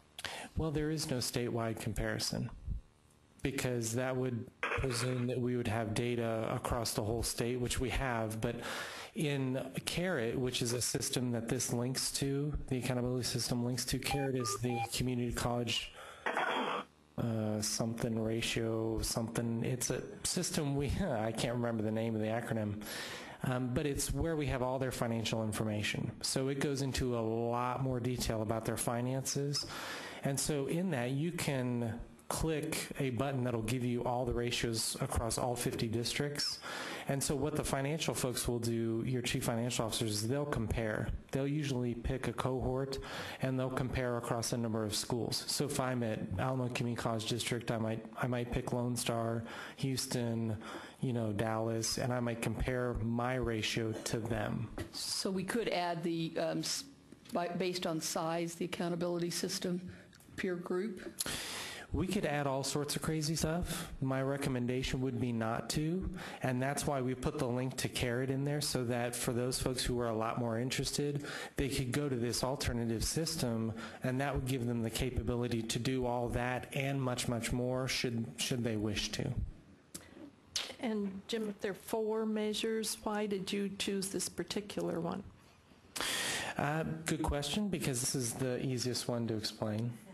But frankly, it's the one that's more commonly used across the industry. So when folks who deal with higher education finances, when they look at your financial ratios, this is the one they're going to look at the most frequently anyway.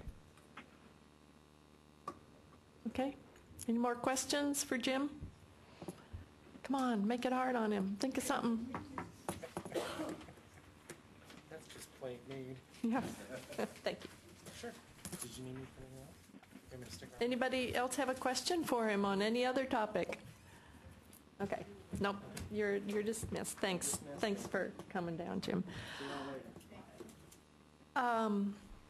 Okay. So here we are at the bottom of the accountability system. The only other thing we have are the milestones. And we looked at those earlier today. We're also going to add a statewide page that will be a conglomeration of the pieces from all the kinds of institutions that will add up into the Closing the Gaps numbers for most of those measures. So that's one of the few new things that we've added for this year's version. Okay. Yes, sir. We're talking about the uniform. Did Susan say today that they were going to include English opposition? Because that's not on the... And I said to her, so in addition to what's here, you're also adding students who passed first college level English course. And she said yes, and it was decided it'd be 1301, English 1301. That we will... To have it be 1301, we'll only have that information with S. What we had from before was passed your first college level course in the area in TSI. So and it doesn't go back too far. So we'll have to figure out exactly how we're going to report that. But okay. Now, I do have as item number 6 on here assignments for our spring meeting. I think I'm going to skip over that for the moment, and maybe we'll just use you as one big group, with the exception of a few people who will get to work on certain fun topics. But I did want to talk to you about the CBID sign-on process for the accountability updates. In the past, you guys just got a single password, and Diane Arrigal sent that to anybody and you shared it. Now we're going to have an ID system where you have to sign on, but there will be, or the potential for each institution to have kind of a master sign-on person, and then that person would control who at your institution would have access to update the accountability system. It's about as much as I know about it at the moment.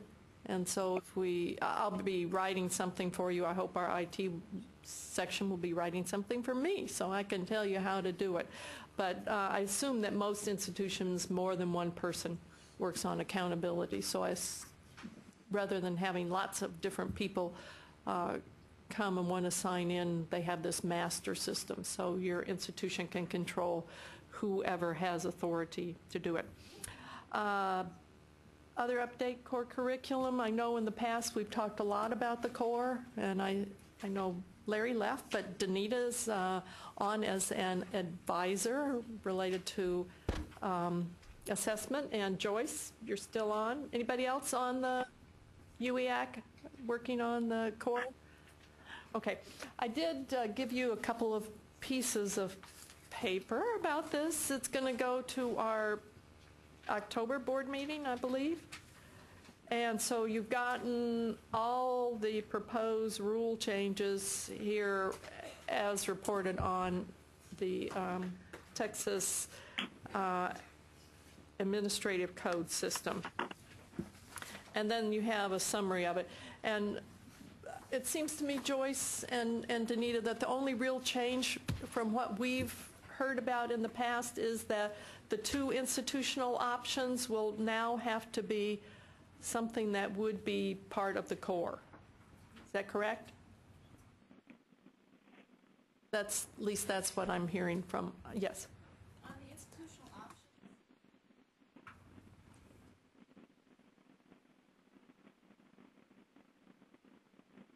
3 additional hours. The second 3 hours would be 3 additional hours. Humanities or natural science.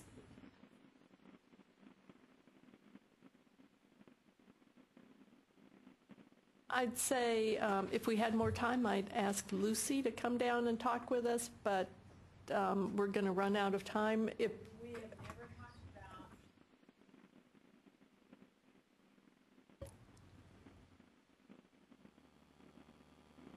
talked about.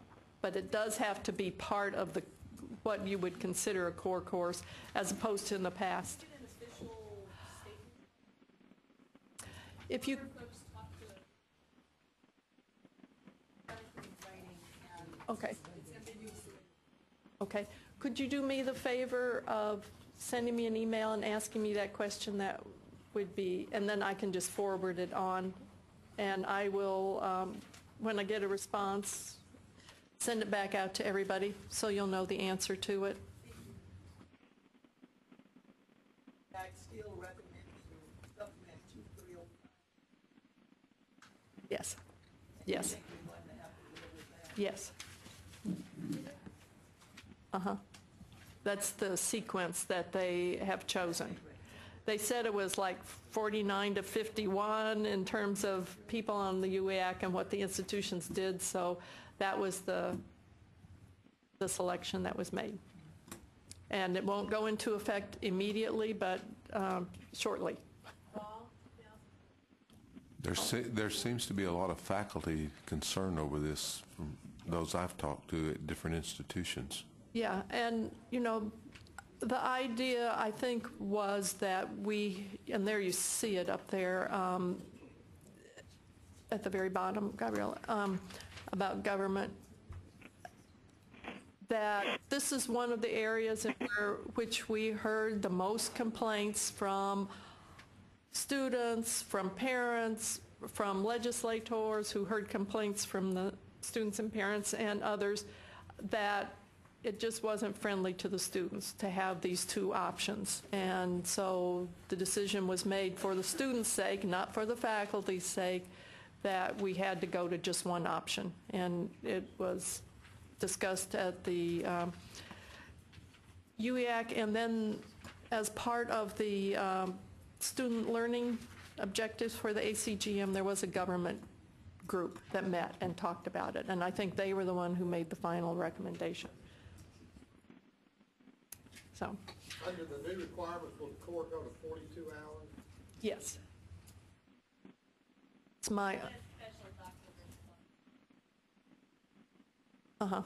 Yeah, there's a special document online that deals with the government issue.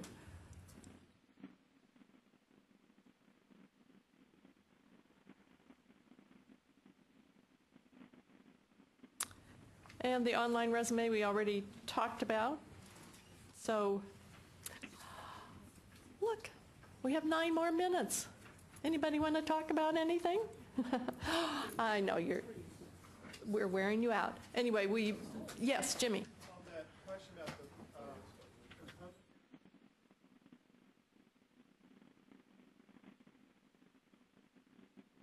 what area you have more science area, you have 4-hour classes, so the Yes. extra 6 hours, those two have to be 2 of the extra 6 hours, which means they can't be 1 foundation hour. As long as those hours are in some foundation hours. Right, and the issue I heard that is kind of still out there is that if you do have these extra, either foreign language or science or something, so you end up with an odd number of hours that are left over, then the idea of how do you choose what the student should be taking to get to the 42-hour core, and if they've got to take 2 courses because you have 5 hours left, then what happens in the transcripting of that? And so there's still some remaining issues that are to be resolved. But I think in terms of having both component areas and all the other things that we've heard many reports on, those are still all going forward. Yes? So, higher 6 hours in natural science to take 8 hours. Is that no longer an option? Is that what you're saying? No, he's saying that is an option, and that would go towards the extra 6 that gets to the 42. In some schools, the students would have an option because all the science classes are 4-hour classes. Right, and some of the free plans, Which means those 2 extras have to be